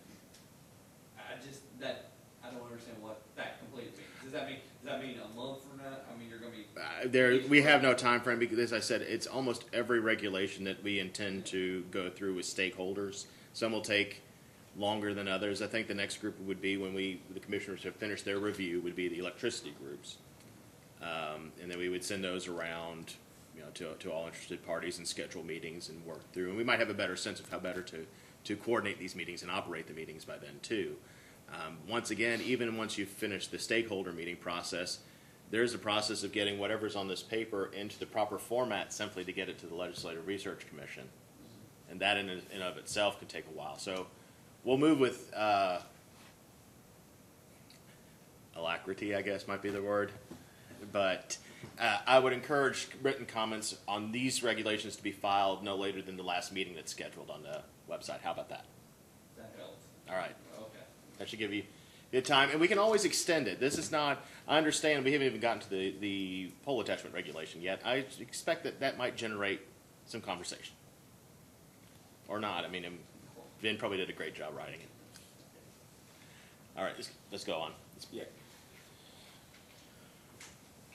Going just to section 16.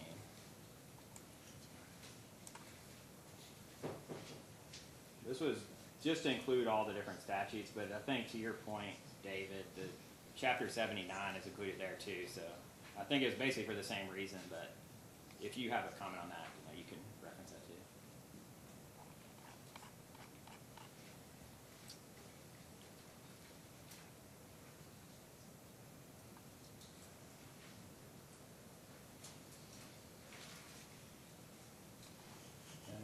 This complaint, section 17, these were just changes basically just to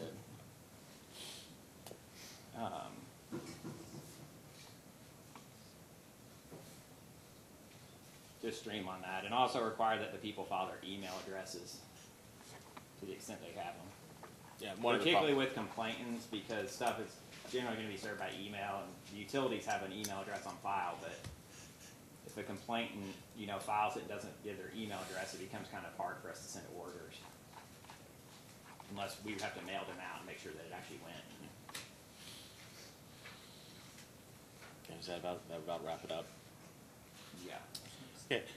We have a few more regulations to do, but why don't we take a 15-minute break? I believe that we can probably plow through the tariffs and hopefully the general rules relatively quickly. There probably are some questions regarding meter testing and the like that in 06 that might slow us down, but we can get through that. Maybe take a break for lunch, and we can come back for the poll attachment regulation. As like I said, I think that's probably the one that would generate much thing. But I'm open for other nominations of how to proceed. This is our first meeting, and bless you all for being here. All right, 15 minutes or so. Thank you.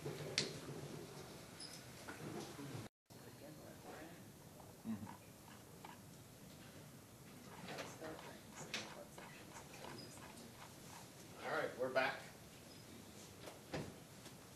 We're refreshed, and so we will start with 506 general rules.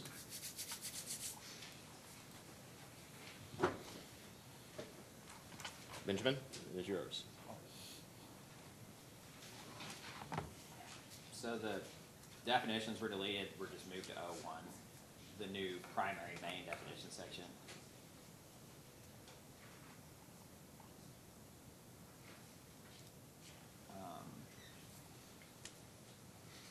This general provision was just deleted because it was felt that it was not really necessary, because there's nothing that explicitly prohibits the utility from continuing or initiating experimental work, installations to improve or decrease costs or safety of service. So,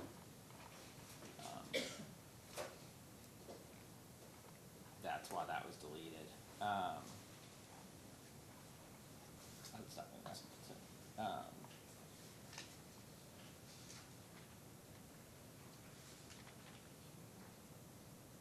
So this is just the requirements of providing what is now section 2 is just the requirements to provide information.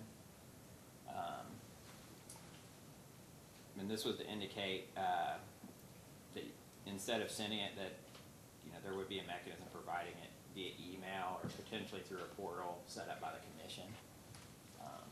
We don't have the web portal yet, but The idea is to allow for updating of the general utility information by means more than letter.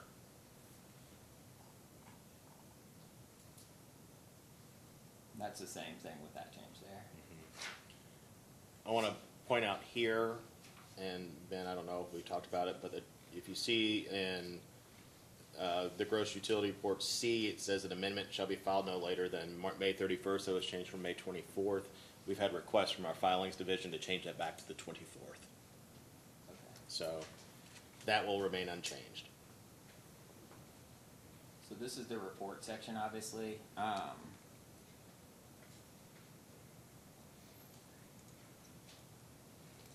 The requirement to report to the Department of Revenue was just deleted because there's a statutory requirement to report to the Department of Revenue, so that was just felt as unnecessary to include that in the regulation.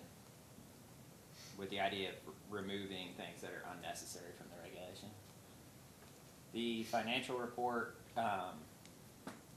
this was just changing the annual financial report, primarily for small utilities that are trying to figure out what they're supposed to do with annual financial reports. And I mean like really, really small utilities who get really confused and they look in the reg and it just says financial report, so we just made it annual so that they would know where to look to figure out what to file.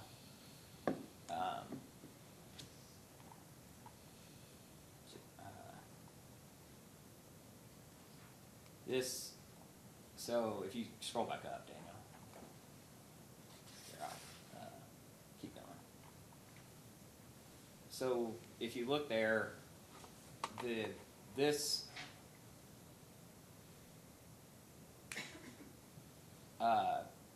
used to say, you shall make it based on the type of utility. This basically just, there's incorporated forms already down at the bottom in what used to be section 27. I think it's different, but it's basically at the end, certain documents are incorporated by reference, including the annual report forms, and this utilities already go to the specific form for their type of utility, but it's not actually stated here. And again, this was just to make it explicit, in part for people like smaller utilities that have trouble figuring out what they're supposed to do. So.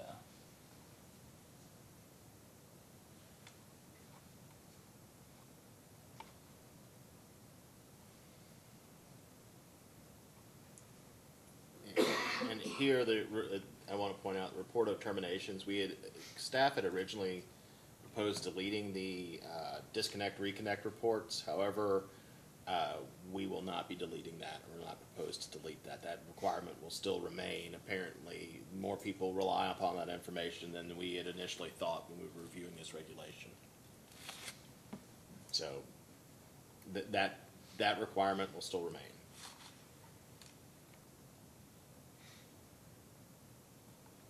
So this section was added in the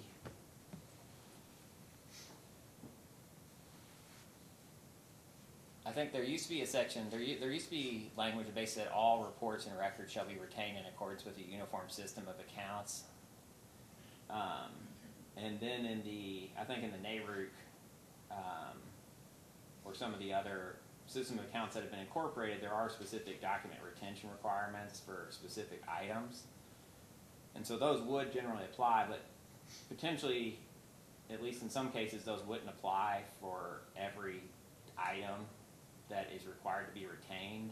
And there was some concern, there's some orders that have gone out from the commission that have just indicated that so-and-so shall retain this document without actually specifying a sunset date on the date at which those documents need to be retained. And so in part, this was added to state that you should, if there's no date specified, that it should be retained for 5 years. And it is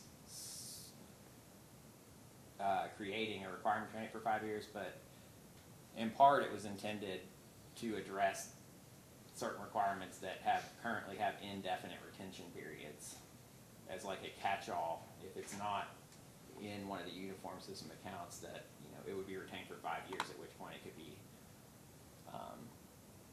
destroyed or discarded, or retained if you want to keep retaining it, whatever.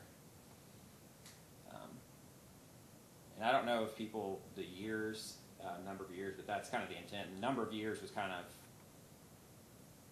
picked as a reasonable, thinking of the various documents that might be retained, but it might be necessary for it to be shorter or longer, depending on what, people are thinking on that.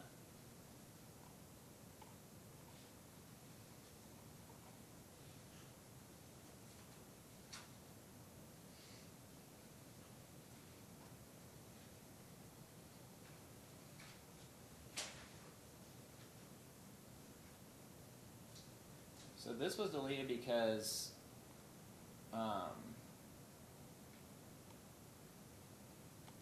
these two items, I guess it was felt that they were covered by the statute itself and by other provisions in the regulations, to where this is sort of rehashing requirements that are imposed on utilities.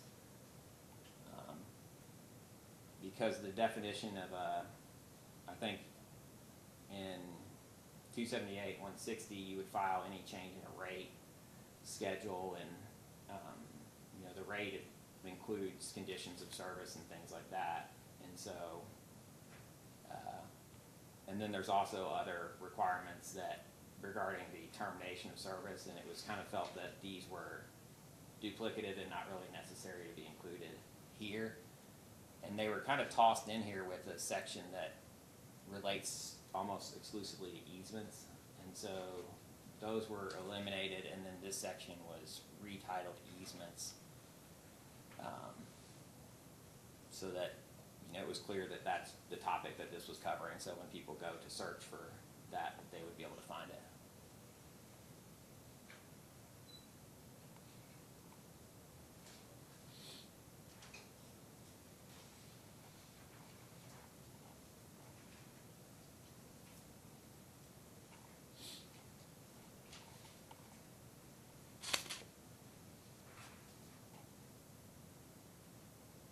This was somewhat implied, I think, already, but for each meter, each customer read meter shall be read, it used to say read manually at least once during each year.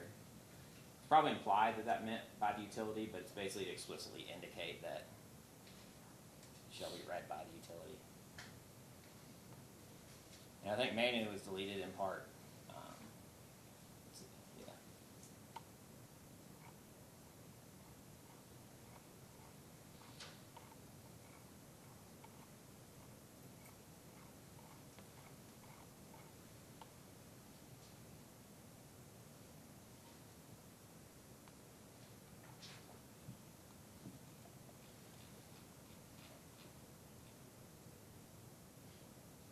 Did anyone have a question about this deposits on water districts and why this change was made? I don't know if there's any water districts here.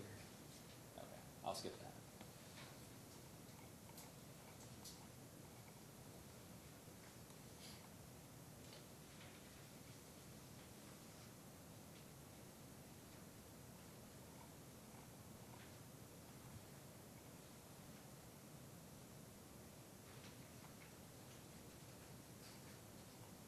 Those were just these items were just to reflect changes in the gas regulations. So.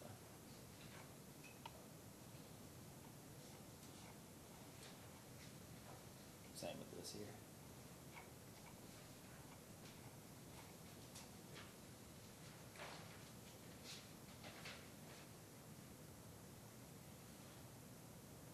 So this was just edited to clarify.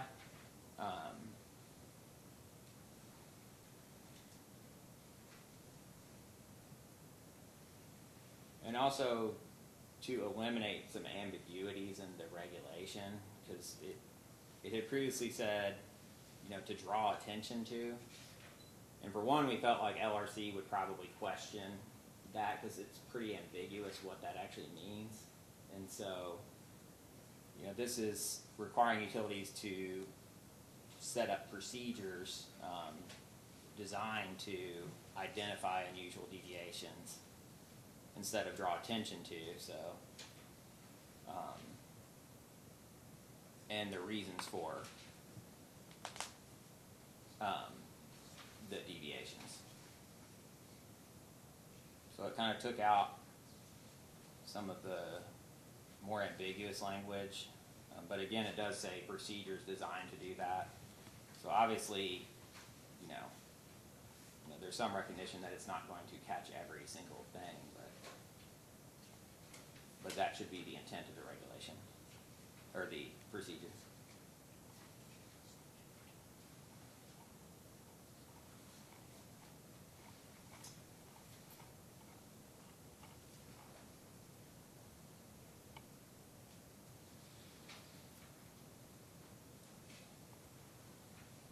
Does anyone have any questions about this change in the monetary amount?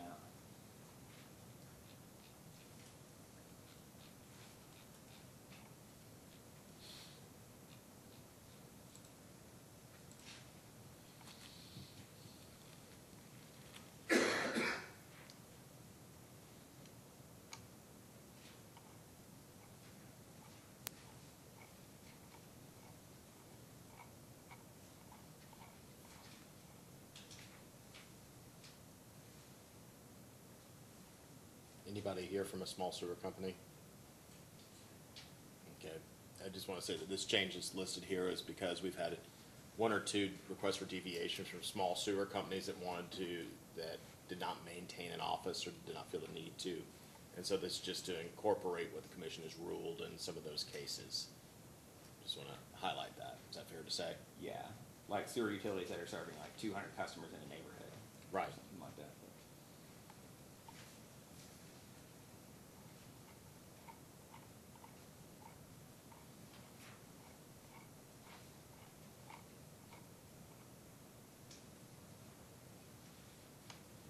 I believe this change was made to actually refer to the correct statute, so. On page 18 there.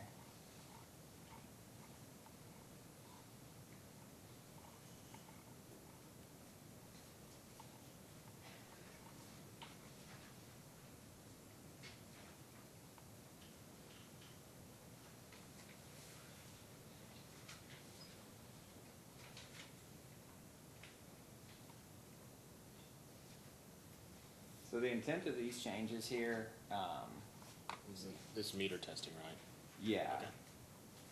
So the commission had the meter testing order that allowed, or kind of clarified / allowed utilities to use third parties and indicated how those tests would be verified. So the intent of these changes is effectively to incorporate that order into the regulation. So that's, why these changes were made. I don't know, did anyone have any questions about these specifically? And that's basically all these meter testing things in section 16.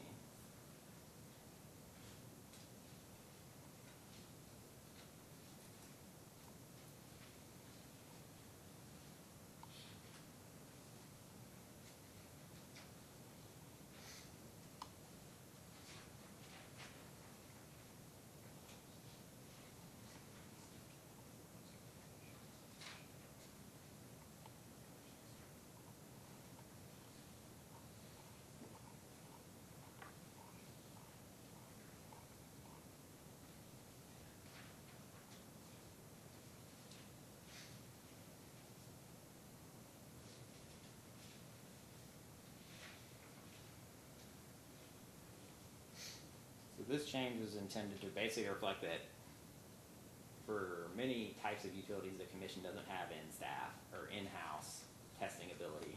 So if there's a dispute, the commission staff would pick it up, but potentially have the testing done by a third party.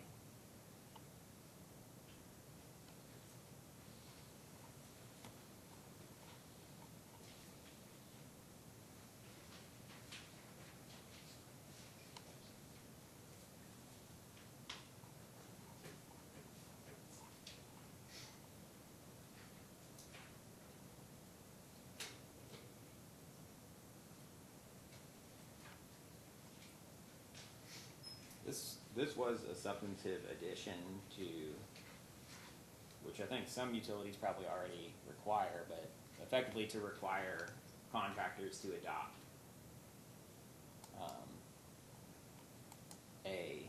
safety program consistent with what the utility would require.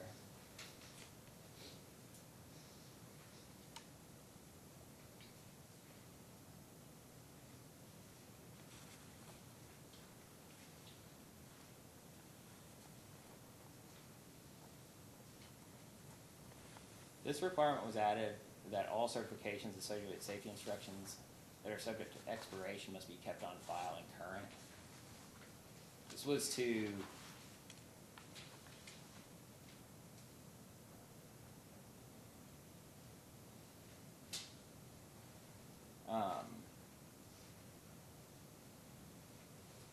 ensure that, I guess there initially was an issue with people, having certain certifications, but maybe I think it would be when our inspections occurred that they might have certified personnel, but they would not have the certifications available to produce to our inspectors. And so this is to make sure that they're kept on file and available for inspection when our inspectors go out to the utilities. there was also an issue with them being up to date and whether the current regulation requires you to actually just receive the training one time or to actually, continue to receive training. So I have a question Yeah. about this one. So when you I'm Joni Tazelwood with Fleming Mason Energy. Sure. So when you've got this, you've added about the third-party contractor up there in the main part of the section. Do these three, would we need to require that the contractors have this on, do those all, how deep down does that go to your contractors? Mm-hmm.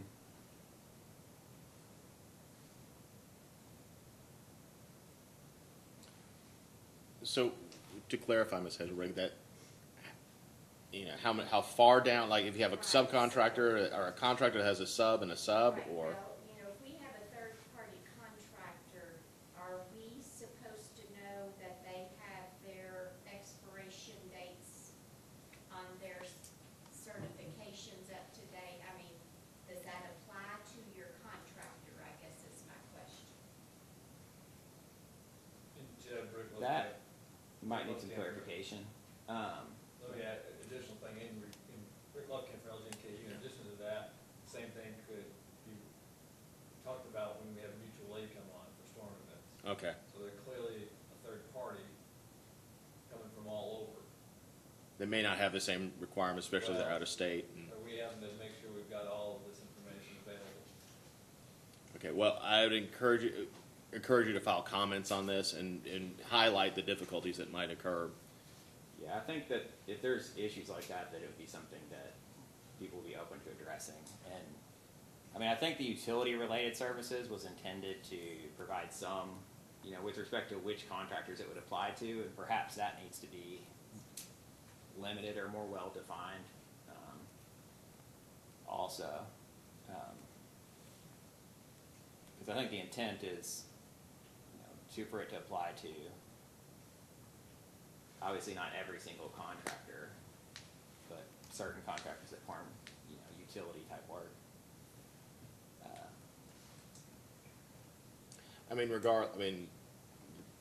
The utility is still responsible for its third-party contractors, and so whether or not this provision remains, it'll be something that the liability still remains regardless, I think. So we'll discuss this. We'll take a look at it again. So I'd encourage you once again to file comments to highlight this requirement.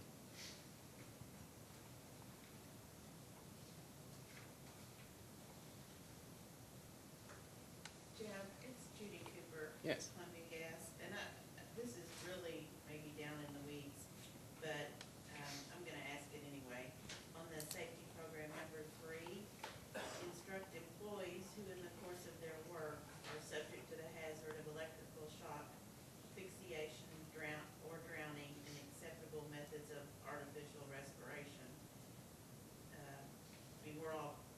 Everybody's subject to that, probably. Any individual, any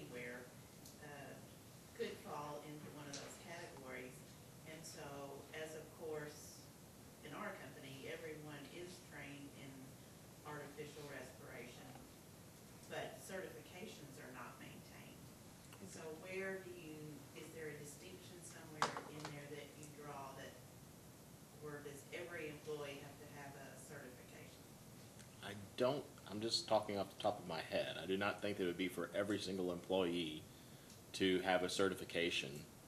I mean, for example, there's no requirement that anybody at the Public Service Commission have CPR certification, yet there are some that are and trained on, say, an AED, but we'd be hard pressed to find a certification. Right, so that's why I'm asking, because the training is one thing, but maintaining an up-to-date certification is an additional element. I think those, yeah, they're separate, but I guess maybe if I could ask your question with a question of mine, is your question that, I might be putting words in your mouth, but maybe there are some employees that would be, it is necessary for them to have this training versus, by the nature of their job, by the. Certainly, it's far more likely that, you know, a lineman's gonna fall into one of those hazards than me sitting at my desk. Right. So would it, and once again, just conversation, but wouldn't make sense for you to have a certification, but it might make sense for the lineman to have one that's easily on file. Are you asking for a distinction? Well, that's what I'm wondering about, because it says, it just says employees who in the course of their work, so maybe we define that ourselves as who in the course of, what categories of employees in the course of their work would fall under this requirement? And is that an acceptable interpretation for the utility to define itself? I do actually see your point, because it actually doesn't, like, effectively you're meaning, if it said instruct employees who in the course of their work are subject to a heightened hazard or something to that effect, like, so it set a standard which could then be the basis for the commissioner or utility determining who actually needs the training, because as you said, everyone is technically subject to drowning. I mean, I've plugged my space heater in, I Yeah. have a risk of electrical shock. I mean, Yeah. And I said it was way down in the weeds.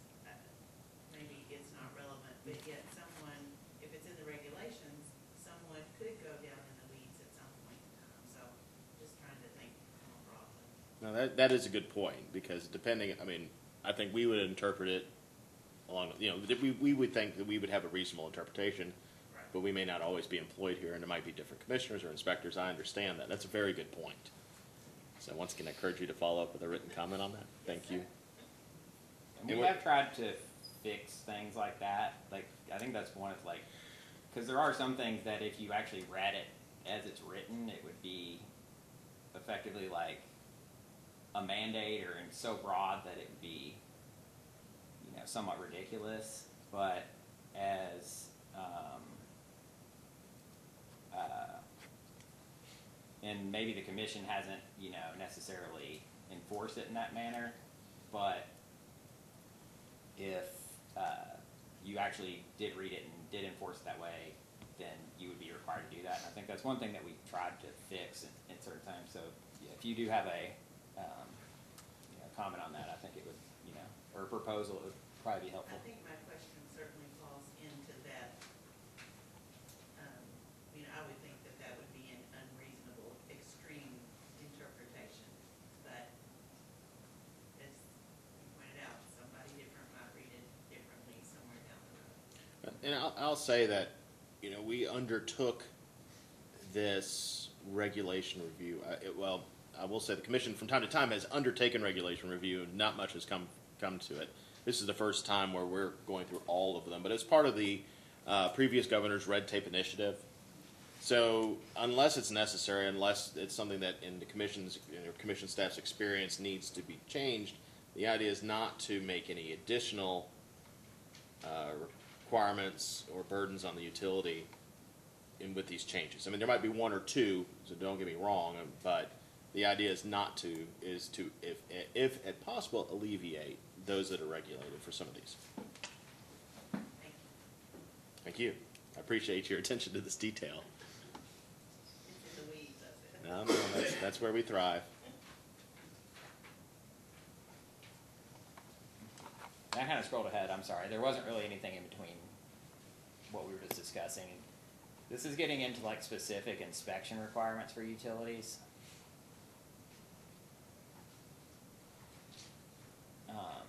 And this is basically something that's already in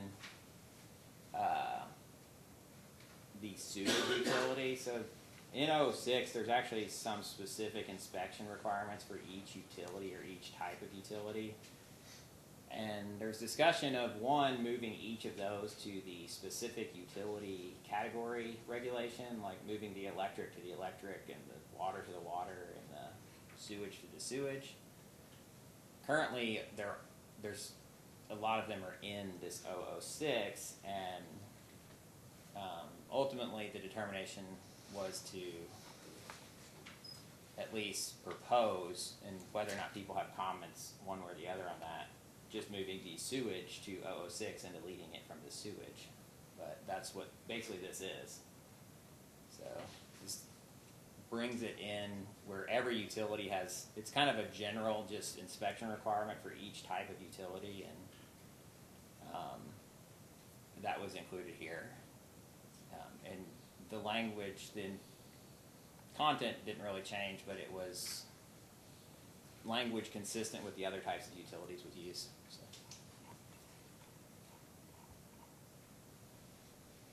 And there was a little bit of a requirement here, and that was incorporated up above.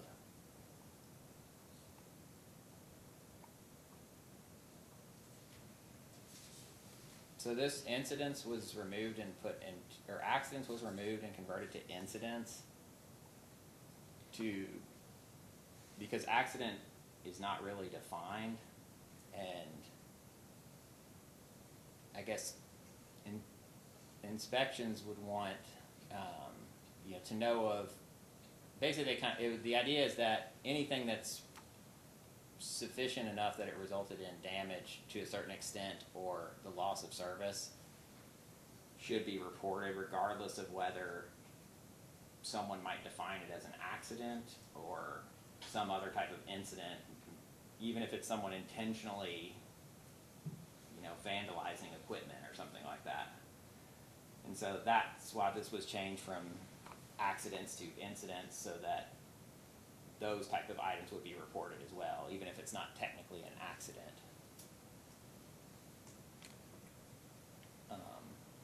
And also shock or harm, or shock or burn was changed to injury, and indicating injury requiring medical treatment at a hospital or similar medical facility. So that does broaden the applicability. What was the? Well, can I, Yeah. just Christopher Clark, Yeah. before you leave that, Yeah, go ahead. excuse me, but using injury in that way, that to me really broadens any type of report. Yeah, I mean, I have somebody gets stung by a bee stick, and they have to end up going to the hospital because the doctor's office is in there. Mm-hmm. If I'm interpreting your report here, that says we're supposed to file a written report on that scenario. I mean, that really seems to be overly broad definition. I mean, to me, that seems a fairly significant change there. And I think this might be a point where, your all's comments might be helpful on this, because there was, and I think that might have been kind of what is intended here, that perhaps shock and burn is not necessarily broad enough, but perhaps, as you said, injury could potentially be too broad. If somebody falls from a bucket truck requiring requiring hospitalization, I think that might have to be something to be Well, reported. and the hospitalization was always in there. Yeah. Right. Yeah.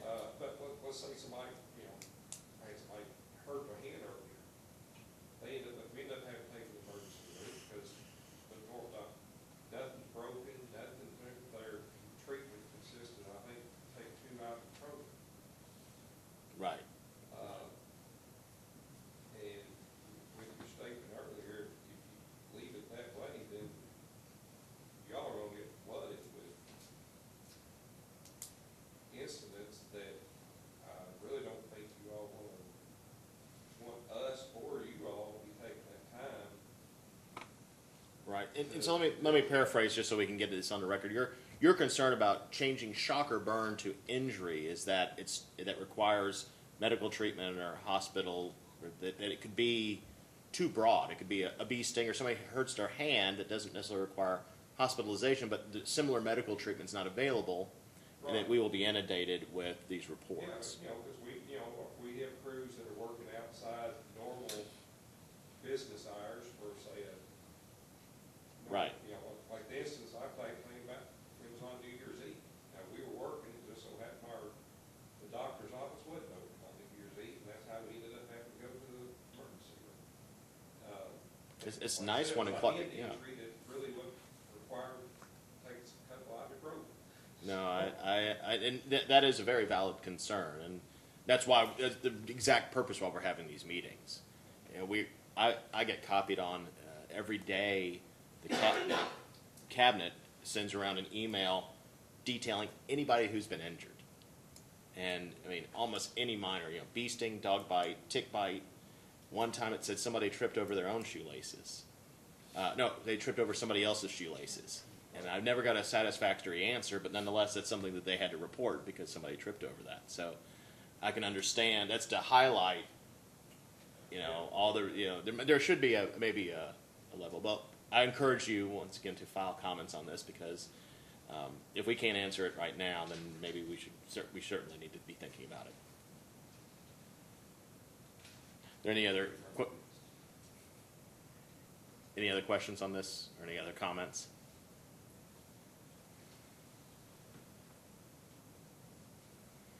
I do have something else. Yes, ma'am. This is the existing, but on item B, since you are, looking at all of the regulations where there's any kind of damage to anything over 25,000, Mm-hmm. that seems a little low, given prices of just regular vehicle, Mm-hmm. I just wondered if there would be any consideration that maybe that could be increased actually.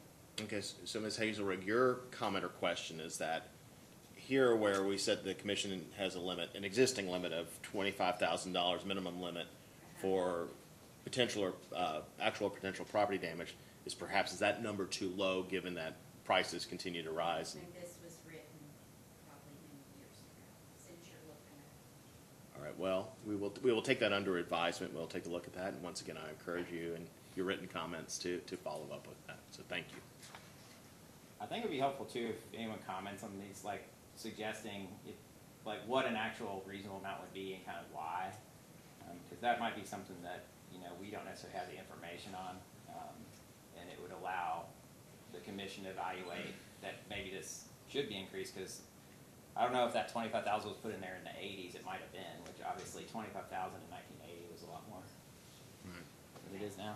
And also, and to follow up with Ben's comment, we may get questions from the Legislative Research Commission of why we are increasing certain amounts. And so if we can have an explanation for that, that would help us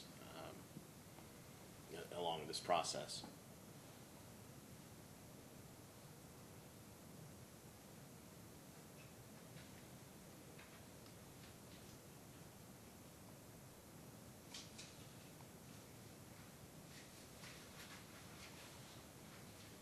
And this is to reflect the reporting requirements for natural gas.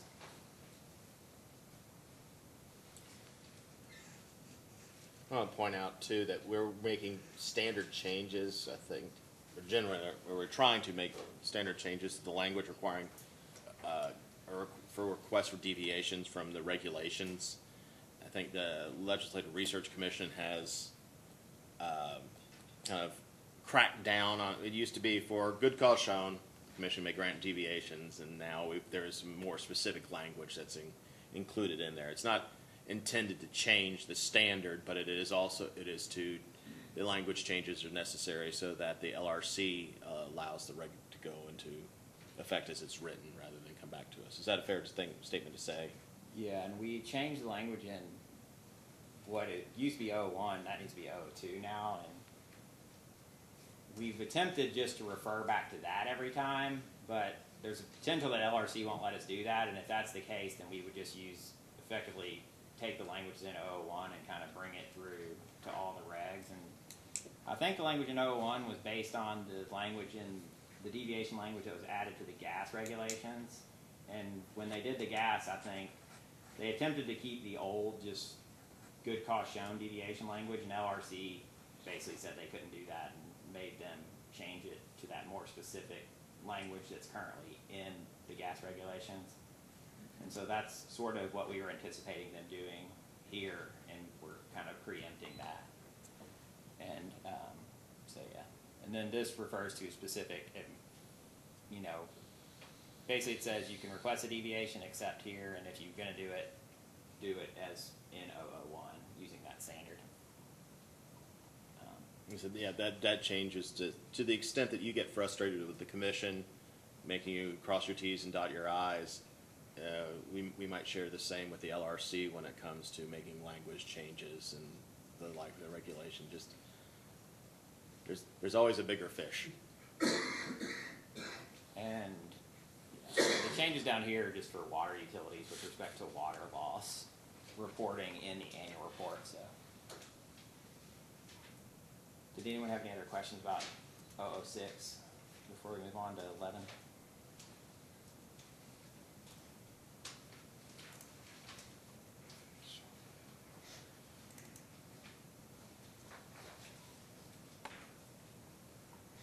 And before we go on, I do want to point out that those clean versions that I passed out have now been posted at the website as well. The ones without the track changes.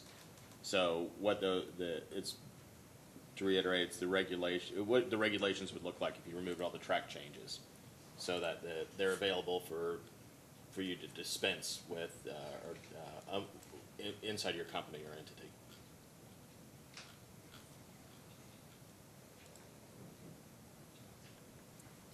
All right, go ahead. We ready for tariffs? All right, we're moving on.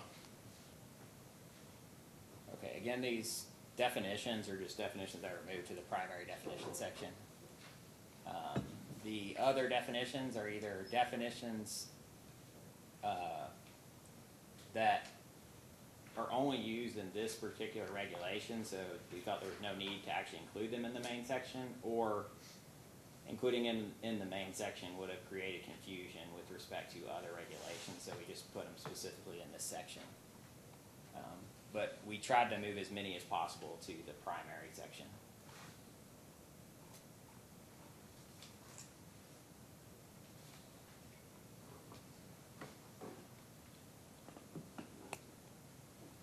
So this is basically the actual requirement of filing a tariff, and it was in the general section, and there's a filing section below that it was effectively moved to, with the idea that, you know, there would be a filing requirement in the filing section. This would just be the general requirement.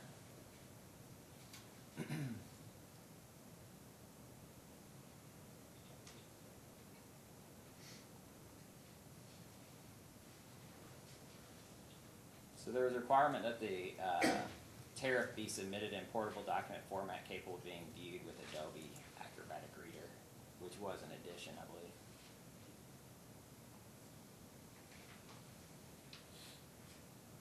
And this is, these requirements are consistent with the filing requirements in 001 with respect to the formatting of documents. And they were carried forward to the tariff filing, just so that, particularly with really long tariffs, so that they would be searchable. You could control F to find specific things, and they would be easier for customers and commission staff to use.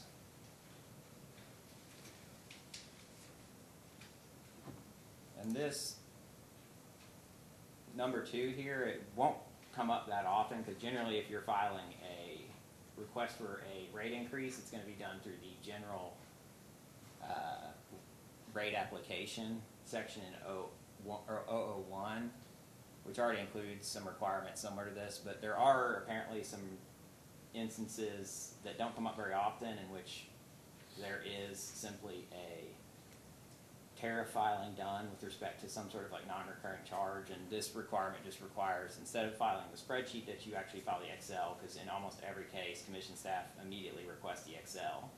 That was basically to cut off the delay and also the requirement that commission staff actually request it. That way they get the Excel immediately and can start determining whether or not the proposal is appropriate.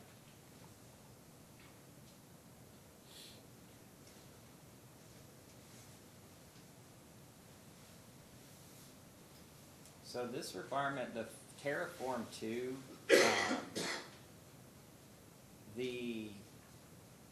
obviously the first page has to be on Terraform 1. The second page has to be on Terraform 2. And Terraform, it used to kind of say, you know, it shall include this information and then list the information. The idea here is that technically the form, when we're incorporating the Terraform 1, the blank form, into the regulation, it effectively, pursuant to KRS Chapter 13A, becomes part of the regulation. And it has, you know, information that's requested in there. So the idea is that the reg is effectively saying, you know, with subsequent sheets, file Terraform 2 and include at minimum the information, you know, in the form, which is generally just general information at the top and the bottom, you know, the page number and things like that.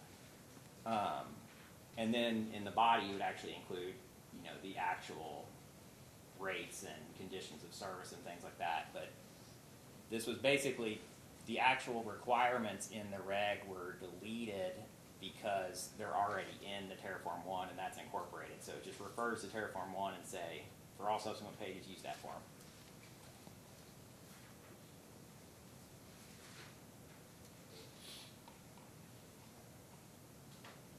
So this is another situation too where we were consolidating some things. Oh, I'm sorry. Go ahead. And I apologize for my lack of familiarity on Terraform 2, but does Terraform 2 explain the commission's page numbering system? It does not. It just has a blank line. So, all right. I mean, it's got the space for it, but explaining how to deal with canceling, original, cancel, provide, you know. All right. So, Mr. Scott, your question is, does Terraform 2 explain the commission's tariff numbering protocol? Yeah. And Daniel's response was, no, it does not. And that's deleted here, so yeah, that's, so basically you're indicating either include that in the reg or put it on the form so that everyone knows what they're supposed to do with the page numbers. I would just, I mean, we'll say something in our comments probably, but it'll be, I would suggest it needs to be addressed somewhere because it does cause a lot of confusion, even for those of us that are used to fooling with it. If we go back, if it's been a while, we have to constantly go back and rethink, okay, how are we supposed to do that again? And we can, when we incorporate a form into the reg, like you can have the actual form and you can have directions, I believe, to the form. I just suggest that it, just as long as it's addressed somewhere, I would say it has to go back in the reg, but Okay. I think you're gonna have to, it'll save yourself, it'll save Daniel getting a bunch of calls, again, asking for numbering it once, if these changes go through. And we always appreciate your all's concern for commission staff. Thank you very much. Just out of curiosity, you said that that's kind of an ongoing issue. Do you think, I'm assuming you don't think that this language here is explanatory enough? It would need to be further explained to kind of alleviate people's. I can't really speak to that. 'Cause Okay. You're talking to somebody that dealt with this for 23 years, so I understood a lot of it. Yeah. And yeah, that's, I didn't mean that you didn't understand it, but that perhaps others might not understand. Maybe not. Yeah. Okay, thank you. Similar to what we did in 001, like with respect to the formatting, the actual formatting of the tariffs, we tried to include those all in a single section because there were some spots where those were kind of all over the place. And that's sort of what this is here, basically indicating the symbols that you would include with respect to changes in the tariff. We included M's name. Okay.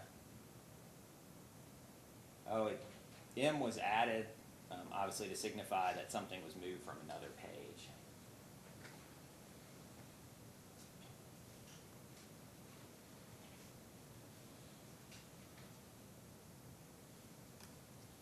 So this tariff may be divided into sections. That was already in the reg. And then this was added effectively to address really long regs. And some utilities with really long regs already have it broken out. But it was to require if a tariff's longer than 30 pages that you include an index identifying the location of each rate. And each section. Yeah, go I ahead. have to go with this one. Yeah.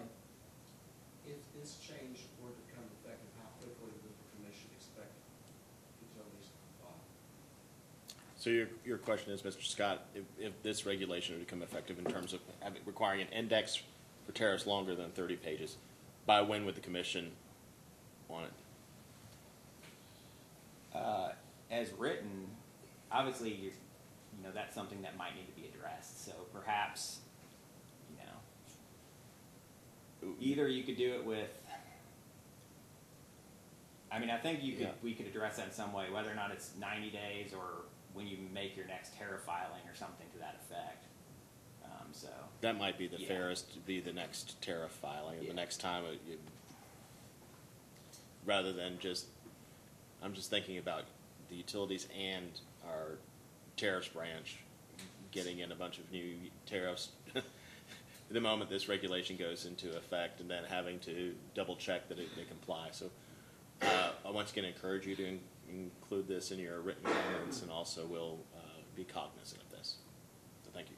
And I know there's probably in other parts of the regs, you know, even the ones here and maybe later, you know, there are potentially new requirements like that one that staff may have recognized that there was a need to put some sort of, you know, implementation date on, but didn't necessarily know what to put, and so left it for stakeholders to suggest those dates. So I think in those instances, like, it would probably be helpful if you see anything that you think needs a delayed implementation to note that and suggest a reasonable, or what would be an appropriate time for doing that. Right. And if in other regulations, you'll see that was, something like that was contemplated when the regulations were promulgated. It would say for, you know, contracts filed after X date, then this regulation would apply. So some language like that might be contemplated in this.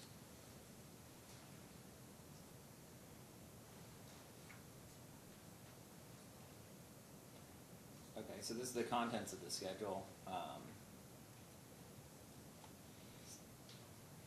This was deleted because it was thought that, I believe it was thought that it was already required by statute that you would include that information. And then these others were moved to a lower section.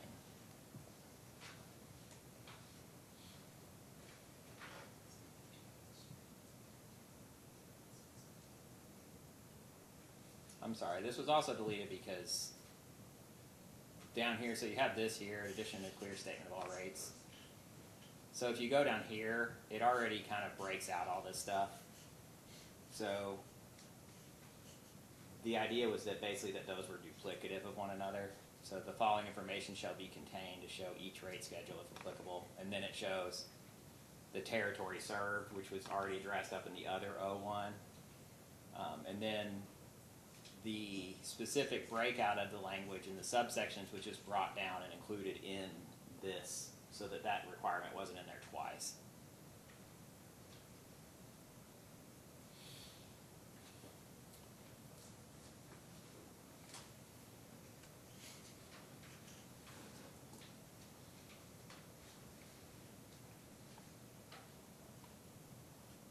Ben, I'm giving you 15 minutes to complete this. Okay, we're getting there. Oh, I know we are. I just want. This is the tariffs further divided in sections as noted above.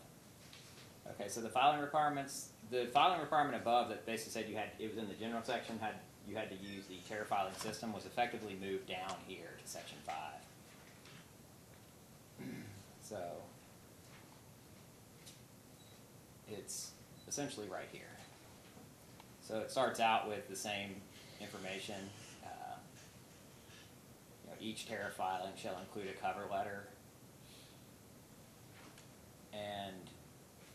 and conform to the requirements established here. So that, this information was information that I was talking about was moved above, so that all the formatting stuff is in a single section. So you include a cover letter, and then this, now what is subparagraph 2 here just defines how you file it. And that's exactly the same as above, except for it provided, except as provided in, that should be 087 KAR, and with the 2 it'll be 002. And what I was talking about earlier with current, that's referring to the application for general rate adjustment section, and under current practice, utilities don't file the tariff with the application, or the utilities file the tariff with the application and don't file it through the tariff filing system. And this is effectively just recognizing that fact and saying, and there's a provision added in that general application section that says that filing of the tariff with the application shall constitute a filing, and a filing pursuant to 011 is not necessary, basically.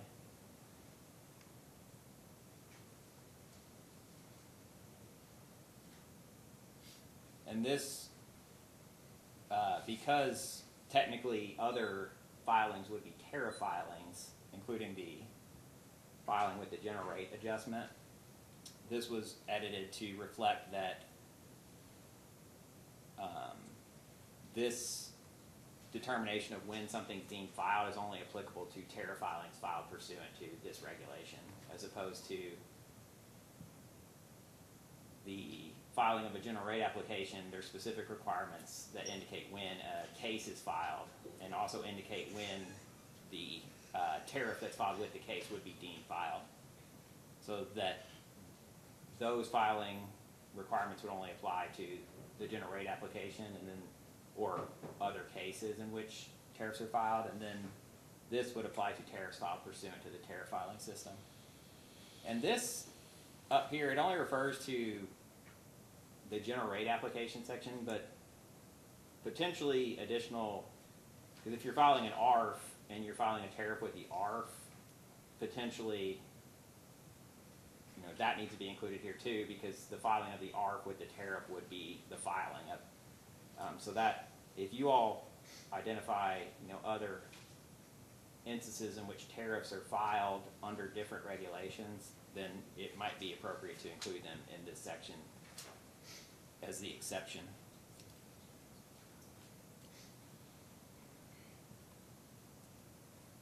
And this is just the requirement to use those letters, and those were just moved above again to have a single formatting section.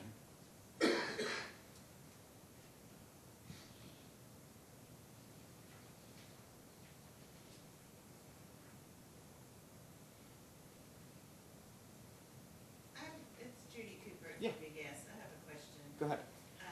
Trying to think about this change and then the changes that were made on the general rules about rate case filings or rate applications. So gas cost adjustments, they're filed quarterly. Right now they're filed, you can file them by hand, you can file them electronically if you ask for a case number at least 7 days in advance. They contain the supporting documentation required by each LDC's tariff for the guidelines for their purchase gas adjustment or quarterly gas filing, whatever you refer to it as.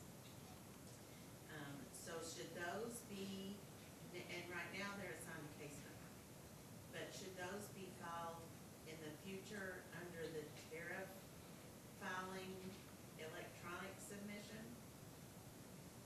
So your question is for GCAs or PGAs Yes. that would this regulation change the way that they're filed?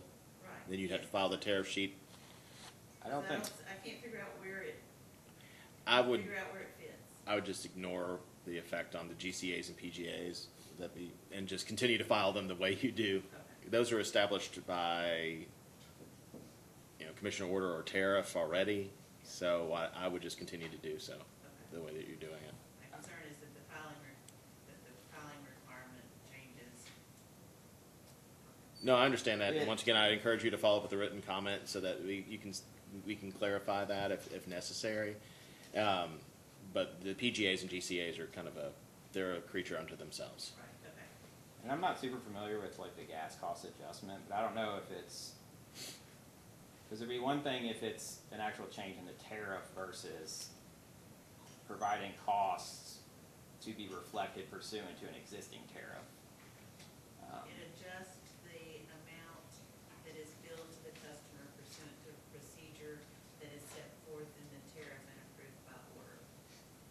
So I think potentially the distinction is that that is potentially not technically a tariff filing, because it's, With those GCAs, I think is the tariff filed after the commission has approved the GCA, or is it filed with the application itself?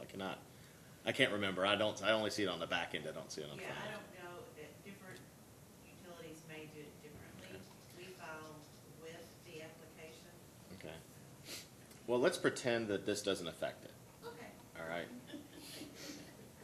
I'm gonna write that down. Okay. And once again, I encourage you to follow up with your written comments. Okay. let me see, That's not a legal basis. I apologize. I don't speak. That's just an editorial comment on my part. But I do not think that it would affect it. Okay. so technically this from this word each on here to the period, like that's technically what's currently in the reg. So I mean, I don't know whether or not, I don't think the change to 001 would affect that, and I don't think adding the exception for the change in 001 would affect it, but, so if this language isn't currently interpreted as requiring that, then I don't see that this change would affect that. Yeah, I was kinda thinking more holistically, not that specific paragraph two there. But that was kind of too what I was thinking, because we put just this O with this should be 807, and we put that, because that's one where we actually made the change. But technically, I think if you're filing a tariff like as part of other specialized processes like purchase water adjustment, the ARF cases for like small, that no one's actually filing a tariff through the tariff system there, and those might need to be included here, because you're filing the tariff as part of an application. But anyway.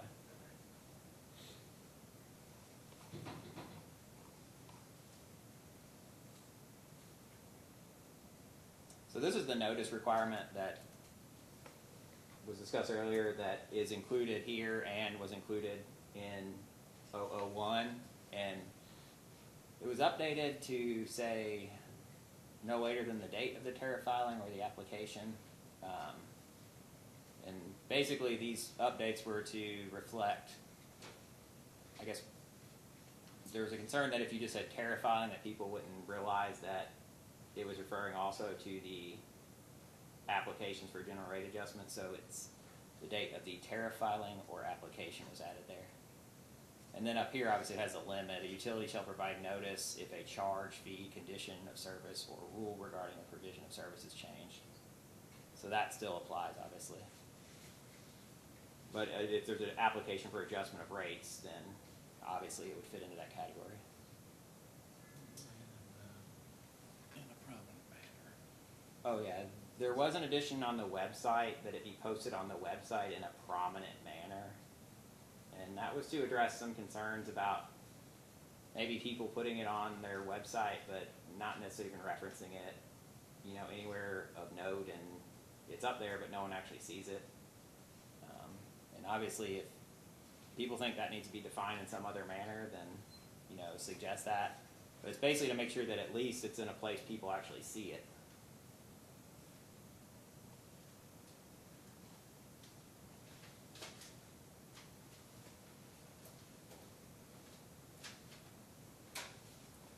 So we did require that you actually file a copy of the notice.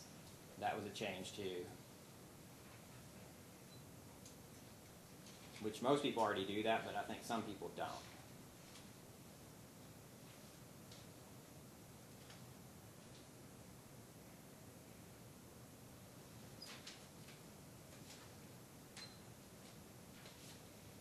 And these are just changed to reflect that it's a tariff filing or a application.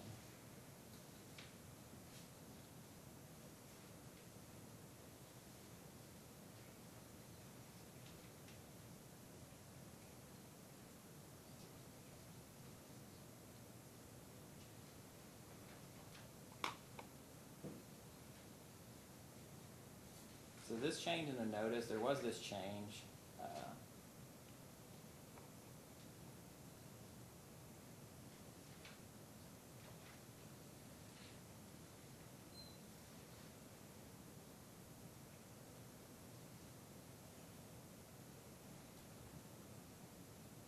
And these two, there's been some confusion, I think, in C and D regarding what is actually meant. So this would be, C is the amount of the average usage and the effect upon the average bill for each customer classification to which the proposed rates would apply.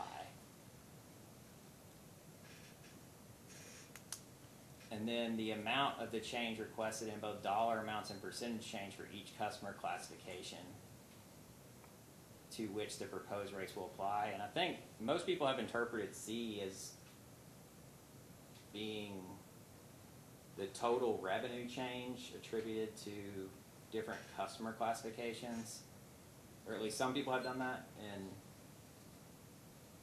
there was a question as to whether that was really necessary in a bill going out to the public, with the idea that for residential customers it might just cause confusion because you've got the average change in the bill, and for large customers, large industrial customers or commercial customers, they'll most likely be sophisticated enough to look at the application and determine the change for the different customer classifications.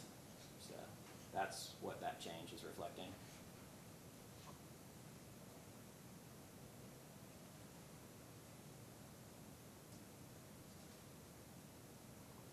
This is something that was in the notice for 001, but was not in the tariff filing notice, and so that was added here.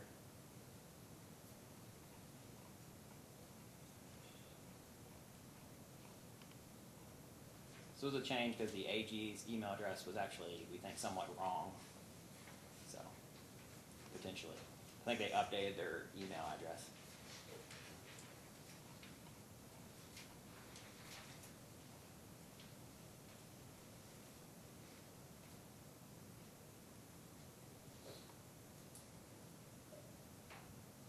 So this change is intended to reflect the fact that, at least with some sewage utilities, they don't have to have a public office. And so each utility required to maintain an office or place of business open to the public shall provide a suitable desk.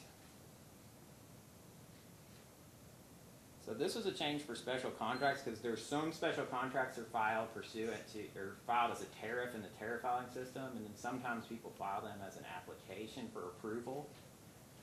And this was basically just explicitly indicating that they should be filed through the tariff filing system. And then this change down here is a substantive change which explicitly states that for future contracts, and this one actually did include a date, that you include a space just like at a tariff on the first page so that we can actually stamp it filed and the commission stamp can be seen and not obstructing any of the actual contract. And I think that's the last one. There kind of was some question, you know, with tariff filings, like, or with special contracts, like, is that a tariff or is that something different? And, you know, I think some utilities treat them as a tariff and file them and give 30 days notice pursuant to the statute. So whether or not that needs to be cleared up in the regulation,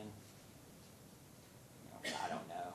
But this was the bare minimum of trying to just standardize how they're actually going to be filed through the tariff filing system. We invite your comments on that, and it's 1:01. Do you want to see if we can get back here around 2 o'clock? We'll talk about the exciting world of pole attachments. So gird yourselves accordingly. Thank you all. Anticipation I see in my children's faces when Christmas is right around the corner. The discussion about this.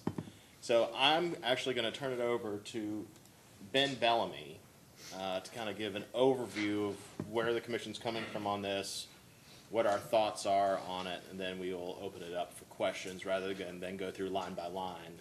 Since it's new, I assume that some people have had an opportunity to at least read it, digest it a little bit. And so this will be the initial discussion. Bless you. No, no worries. I went to Walgreens yesterday to get masks. My son was going back to school, and they were sold out, and said they've been sold out for weeks. And then you go on Amazon, and they're sold out. You can get them by May. So anytime somebody sneezes, they get a little twitchy. But anyway, with that aside, Ben, would you mind taking over? So basically,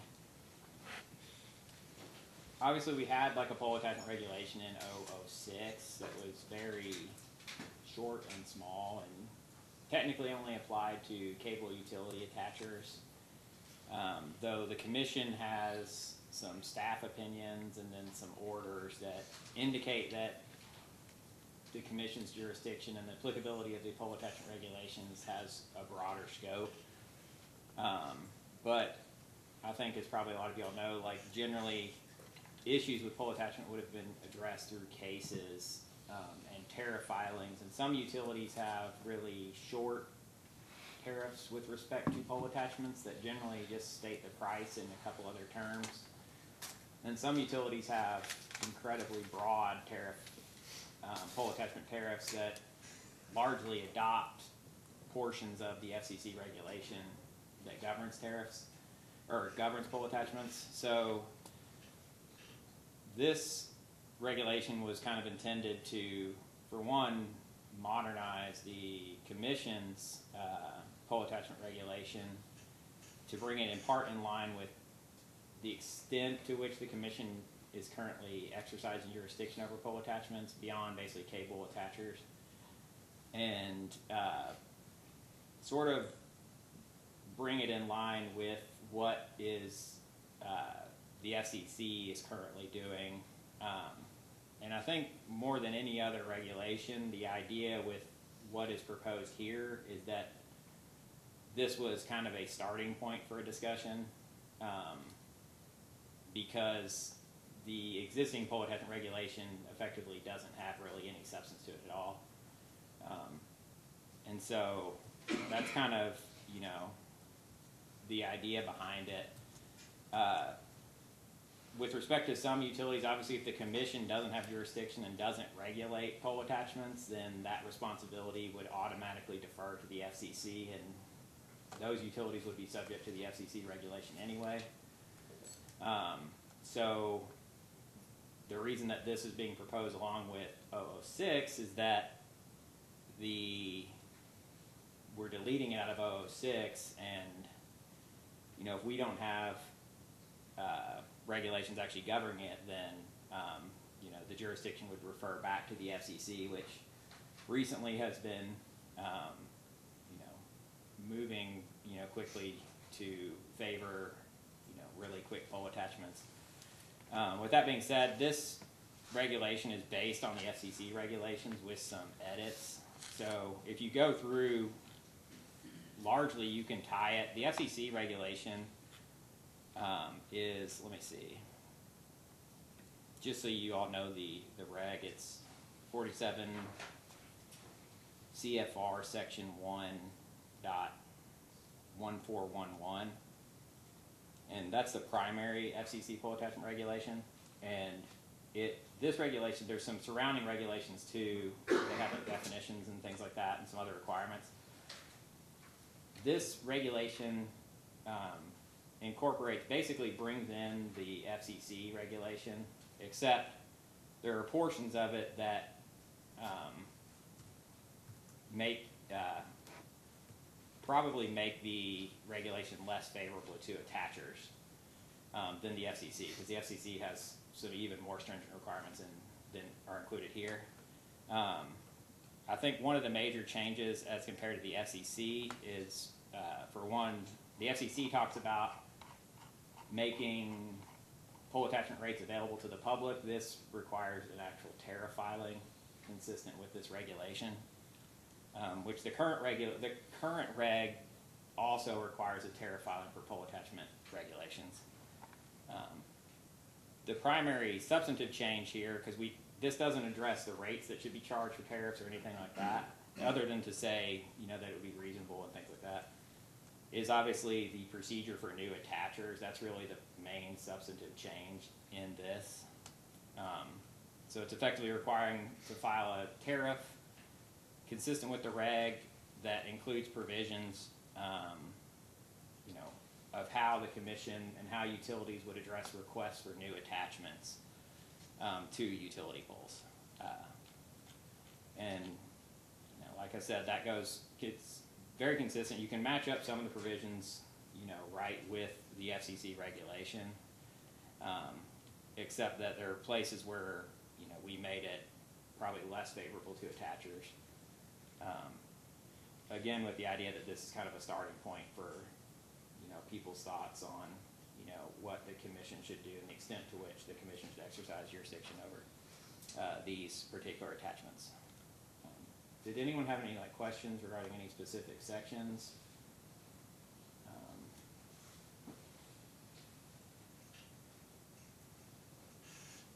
I'll make Would you like some to comment on general- any particular? What's that? General things that, and we're still, Rick, though you see a bunch of co-ops in here, we're interested.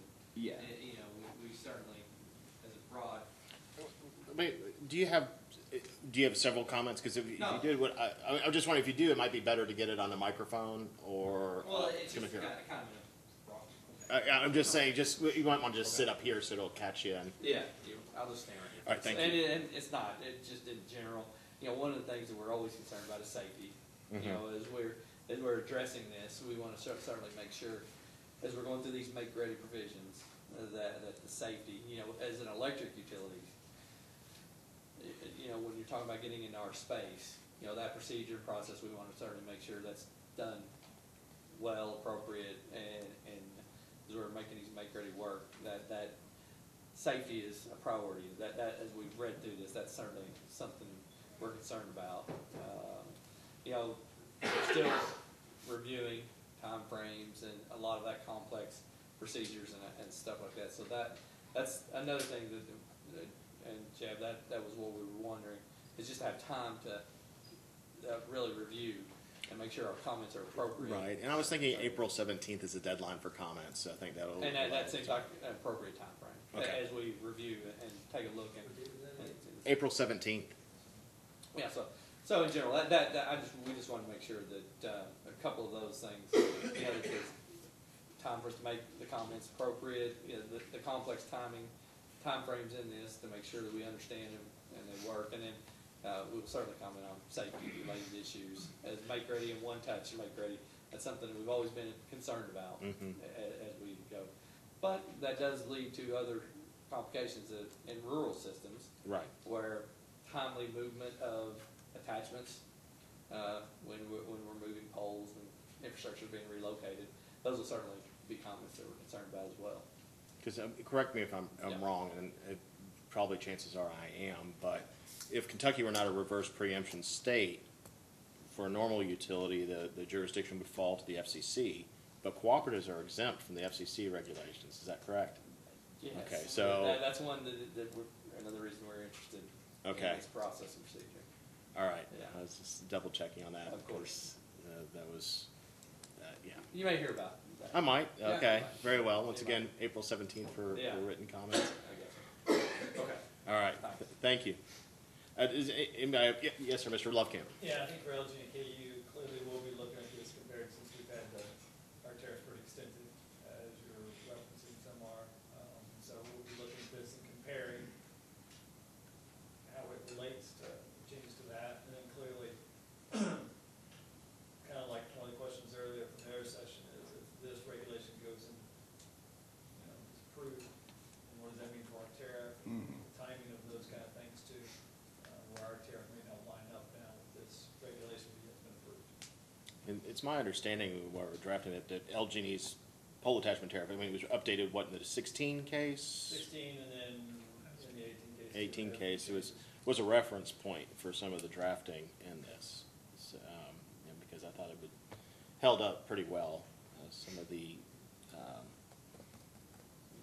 of the load points, the load stars that we might want to be looking at when it comes to that. But, you know, I'll just say, as a general matter, I get calls pretty frequently about complaints about pole attachments And the parties are always told, you can file a complaint with the commission.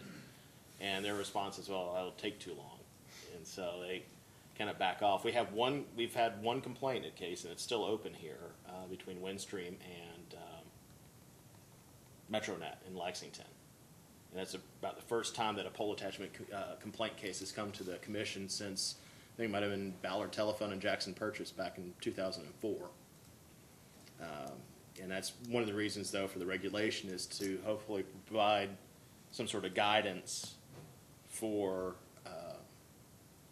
the relationship between utilities and pole attachers. And not only that, it's just to finally codify what the commission's slowly been moving towards over time by saying that the use of a pole is a service. It's not just limited to CATV or the like of that. And so that's the overarching philosophy from where the commission is approaching this. But once again, we welcome your comments on these things. And if more time and more discussion is necessary for this regulation, then certainly we can always circle back and have that for that. But I understand. Yes, sir, Mr. Sanford. And I may have missed this earlier, but the regulation's only gonna apply to distribution poles, right? It won't apply to transmission structures. Oh, wait. Oh, sorry. At first, so you're saying it would not apply to, say, the transmission lines and the like of that for a utility. It'd be my understanding it'd just be the distribution system. I think that was, I needed it, because I think that was kind of a point, like, should it or should it not? And I know, I'm trying to think, some utilities do specifically exclude transmission, and I think that the reg itself might be left somewhat ambiguous with the idea that what, hearing from stakeholders regarding such attachments, basically. And it kind of goes too with like the entities that would be able to attach. I think one that we excluded, or one that's kind of excluded in the definition of new attacher, and that was kind of used as the parties who could request the process that's set forth there, is macro cell facilities. Because I know there actually are some macro cell facilities, I think, on transmission line. I've seen them. But they're specifically excluded from any of this expedited process. If there's some separate contract that someone wants to do, that's, a separate matter. And that's how we left the special contract, these apply to the circumstances that are identified, but if you have some unique circumstance where someone wants to do a macro cell and people are okay with it, then it would fall under a special contract that, the utilities would do. And there's also some, and I think, all these are things that I think we would welcome comment on. It's, is one touch necessary, or are the procedures without the one touch appropriate, and are the numbers of the timelines that need to be extended, lowered, the number of poles. But, I think one of the issues that's probably going to come up in the near future is with respect to there's the communication space attachments, but then also there's going to be the 5G attachments on a lot of the poles, and exactly how those are addressed, which is one reason, why I think there was some desire to have a regulation, with the idea that people implementing 5G are going to start coming and wanting to attach to everyone's poles, and it might start generating a lot of complaint cases and things like that. And but yeah, I think any of those things would be welcome comments, because this was kind of meant to be a starting point for people to kind of express, their thoughts on the issue. It's not a solution in search of a problem. There is a problem, but we are not wedded to this. This is simply, as Ben said, a starting point. We welcome any comments on this, and we can always have further conversations and separate this for separate discussion from the other ones if that review is completed. With that, if that is fine. I know everybody loves Frankfurt. We can probably provide better weather next time around, but we'll do that. Ms. Cooper, I know you probably don't have any comments on pole attachments. Just saying, you're underground. No, but I'm looking at, I'm looking at something here. Okay. No, if you are looking at something, No, I don't know if it's, I don't know if I have a question or not, and that's what I'm looking to see. are you talking about conduit, maybe? No. Okay. I'm looking at person and the definition of person that is in the new 5001. And then I saw person appearing here, so I don't have a question. Oh, okay. That's what I'm All right. here looking. Okay, and this is, there are also other types of pole attachment obligations for telecommunications providers under the 1996 Telecommunications Act that, there are access to conduit and equipment and the like of that may or may not be implicated in here because Mr. Sanford knows at his time here as general counsel, telecom's always a moving target and things can kind of change. So he's generally happy to leave those days behind. But yeah, he agrees with me. He didn't say it, but he nodded. And I imagine that, some cell providers might be interested in making comments on this as well because access to those poles for the macro cell or micro cell, I think we issued an opinion letter about 5 or 6 years ago for LG&E at behalf Mr. Riggs asked for how the DAS antennas were supposed to be applied, but that was before your new tariff. Right, the tariff does address those micro cells. Yeah, see. So, it's like I said, starting point, April 17th for comments. I anticipated going a lot longer for this I conversation. did have one question that, Wait, you wrote it. well, no, a question for them that maybe if anyone wanted to address in the comments, and that's with respect to the 5G or the small cell. I don't know if they're 5G now, but you occasionally will see a small cell unit on the top of a pole. And there was an inclusion in this reg with respect to easements, because under the FCC reg, there's not really an explicit thing. It says you have to let people attach, but what if your easement doesn't allow those attachments? And so there was an inclusion in here. There's some cases with the FCC that basically say, well, they don't have to go get an easement.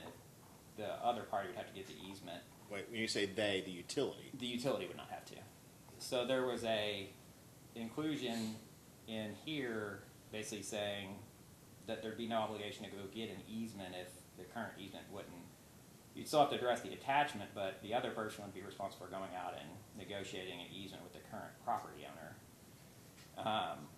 And I did have a question in that regard with respect to the small cell cellulars, because I've just seen kind of around town, and I live in Louisville, so it's probably in LG&E's jurisdiction, that the small cells, they'll have a meter, they'll be metered, and they'll be like in the grass near where the pole is, there'll be a separate like piece of wood that's attached and to which a meter has been screwed. And I guess whether or not, because this, if that's the utilities, whose obligation should it be to get the easement for putting that on the ground? Because that's kind of separate from the easement for some other thing. So that was kind of, one question that I had. We issued an opinion letter last fall. When was it? It was a request from the 2018 from the Kentucky Communications Network asking whether or not, what were their rights if they want to attach to a pole to the underlying easement. And basically our conclusion was you have all the rights that utility has. But if the utility only has rights to, say, put up an electricity line and nothing else, then it's the attacher's responsibility to get an easement from the property owner. And from time to time, we've had a few calls come in through our consumer services about some complaints, maybe about KCNA or Kentucky Wired or somebody, attacher going on and putting a wire or maybe a fiber optic on an electric line in the middle of somebody's farm. But that's an easement question that's not under our jurisdiction. I think it's a good point, because I was talking to a distribution co-op attorney yesterday who was aware of a similar situation that ended up in litigation, and they ended up, the attacher had to pay because it was recognized that they didn't have a right to be on that, which is more Kentucky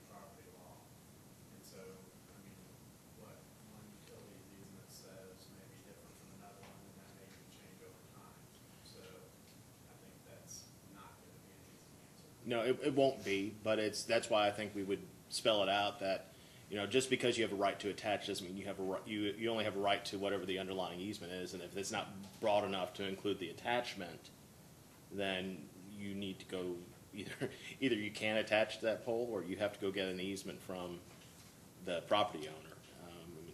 I noticed that from time to time. I think the cooperatives have tried to amend 279 to allow to put broadband on their easements. Likewise, I assume that some of the easements are older. You maybe even can't even find what they are. And now I assume that most easements are written so broadly that it would allow for more than just it'd be a utility easement. Anyway, we recognize that we don't want to force you all to have to go negotiate an easement on behalf of a third-party attacher. But then you get into right-of-way issues with municipal franchises and those areas. Indeed, and that's something over which the commission does not have jurisdiction. And so, if the municipal does the franchise agreement, the right-of-way doesn't allow for it. There are all sorts of complications. The current general counsel of Kentucky Wired used to be a staff attorney here, and I run into him about every 6 months. And pole attachments, I think, are their biggest headache. Probably are for you all frequently too. So you could be like the TVA cooperatives, not be regulated at all on pole attachments, but anyways, not everybody's that lucky. So, Ben, do you have any other comments or questions? No. Once again, we really, really anticipate and expect your all's comments on these regulations. Feel free, there's an email address that was included in the letter that was sent out. Just email your comments to that. We will post them on the website. If you have any questions, you can always call me. I might farm out the answer to somebody else, but I'll be happy to be very responsive to it. Overall, this is a much needed modernization and cleaning up of our regulations. I know it's time consuming for you all, but I appreciate you all being here. And if you have any questions, do feel free to reach out. I do appreciate you all being here, so thank you.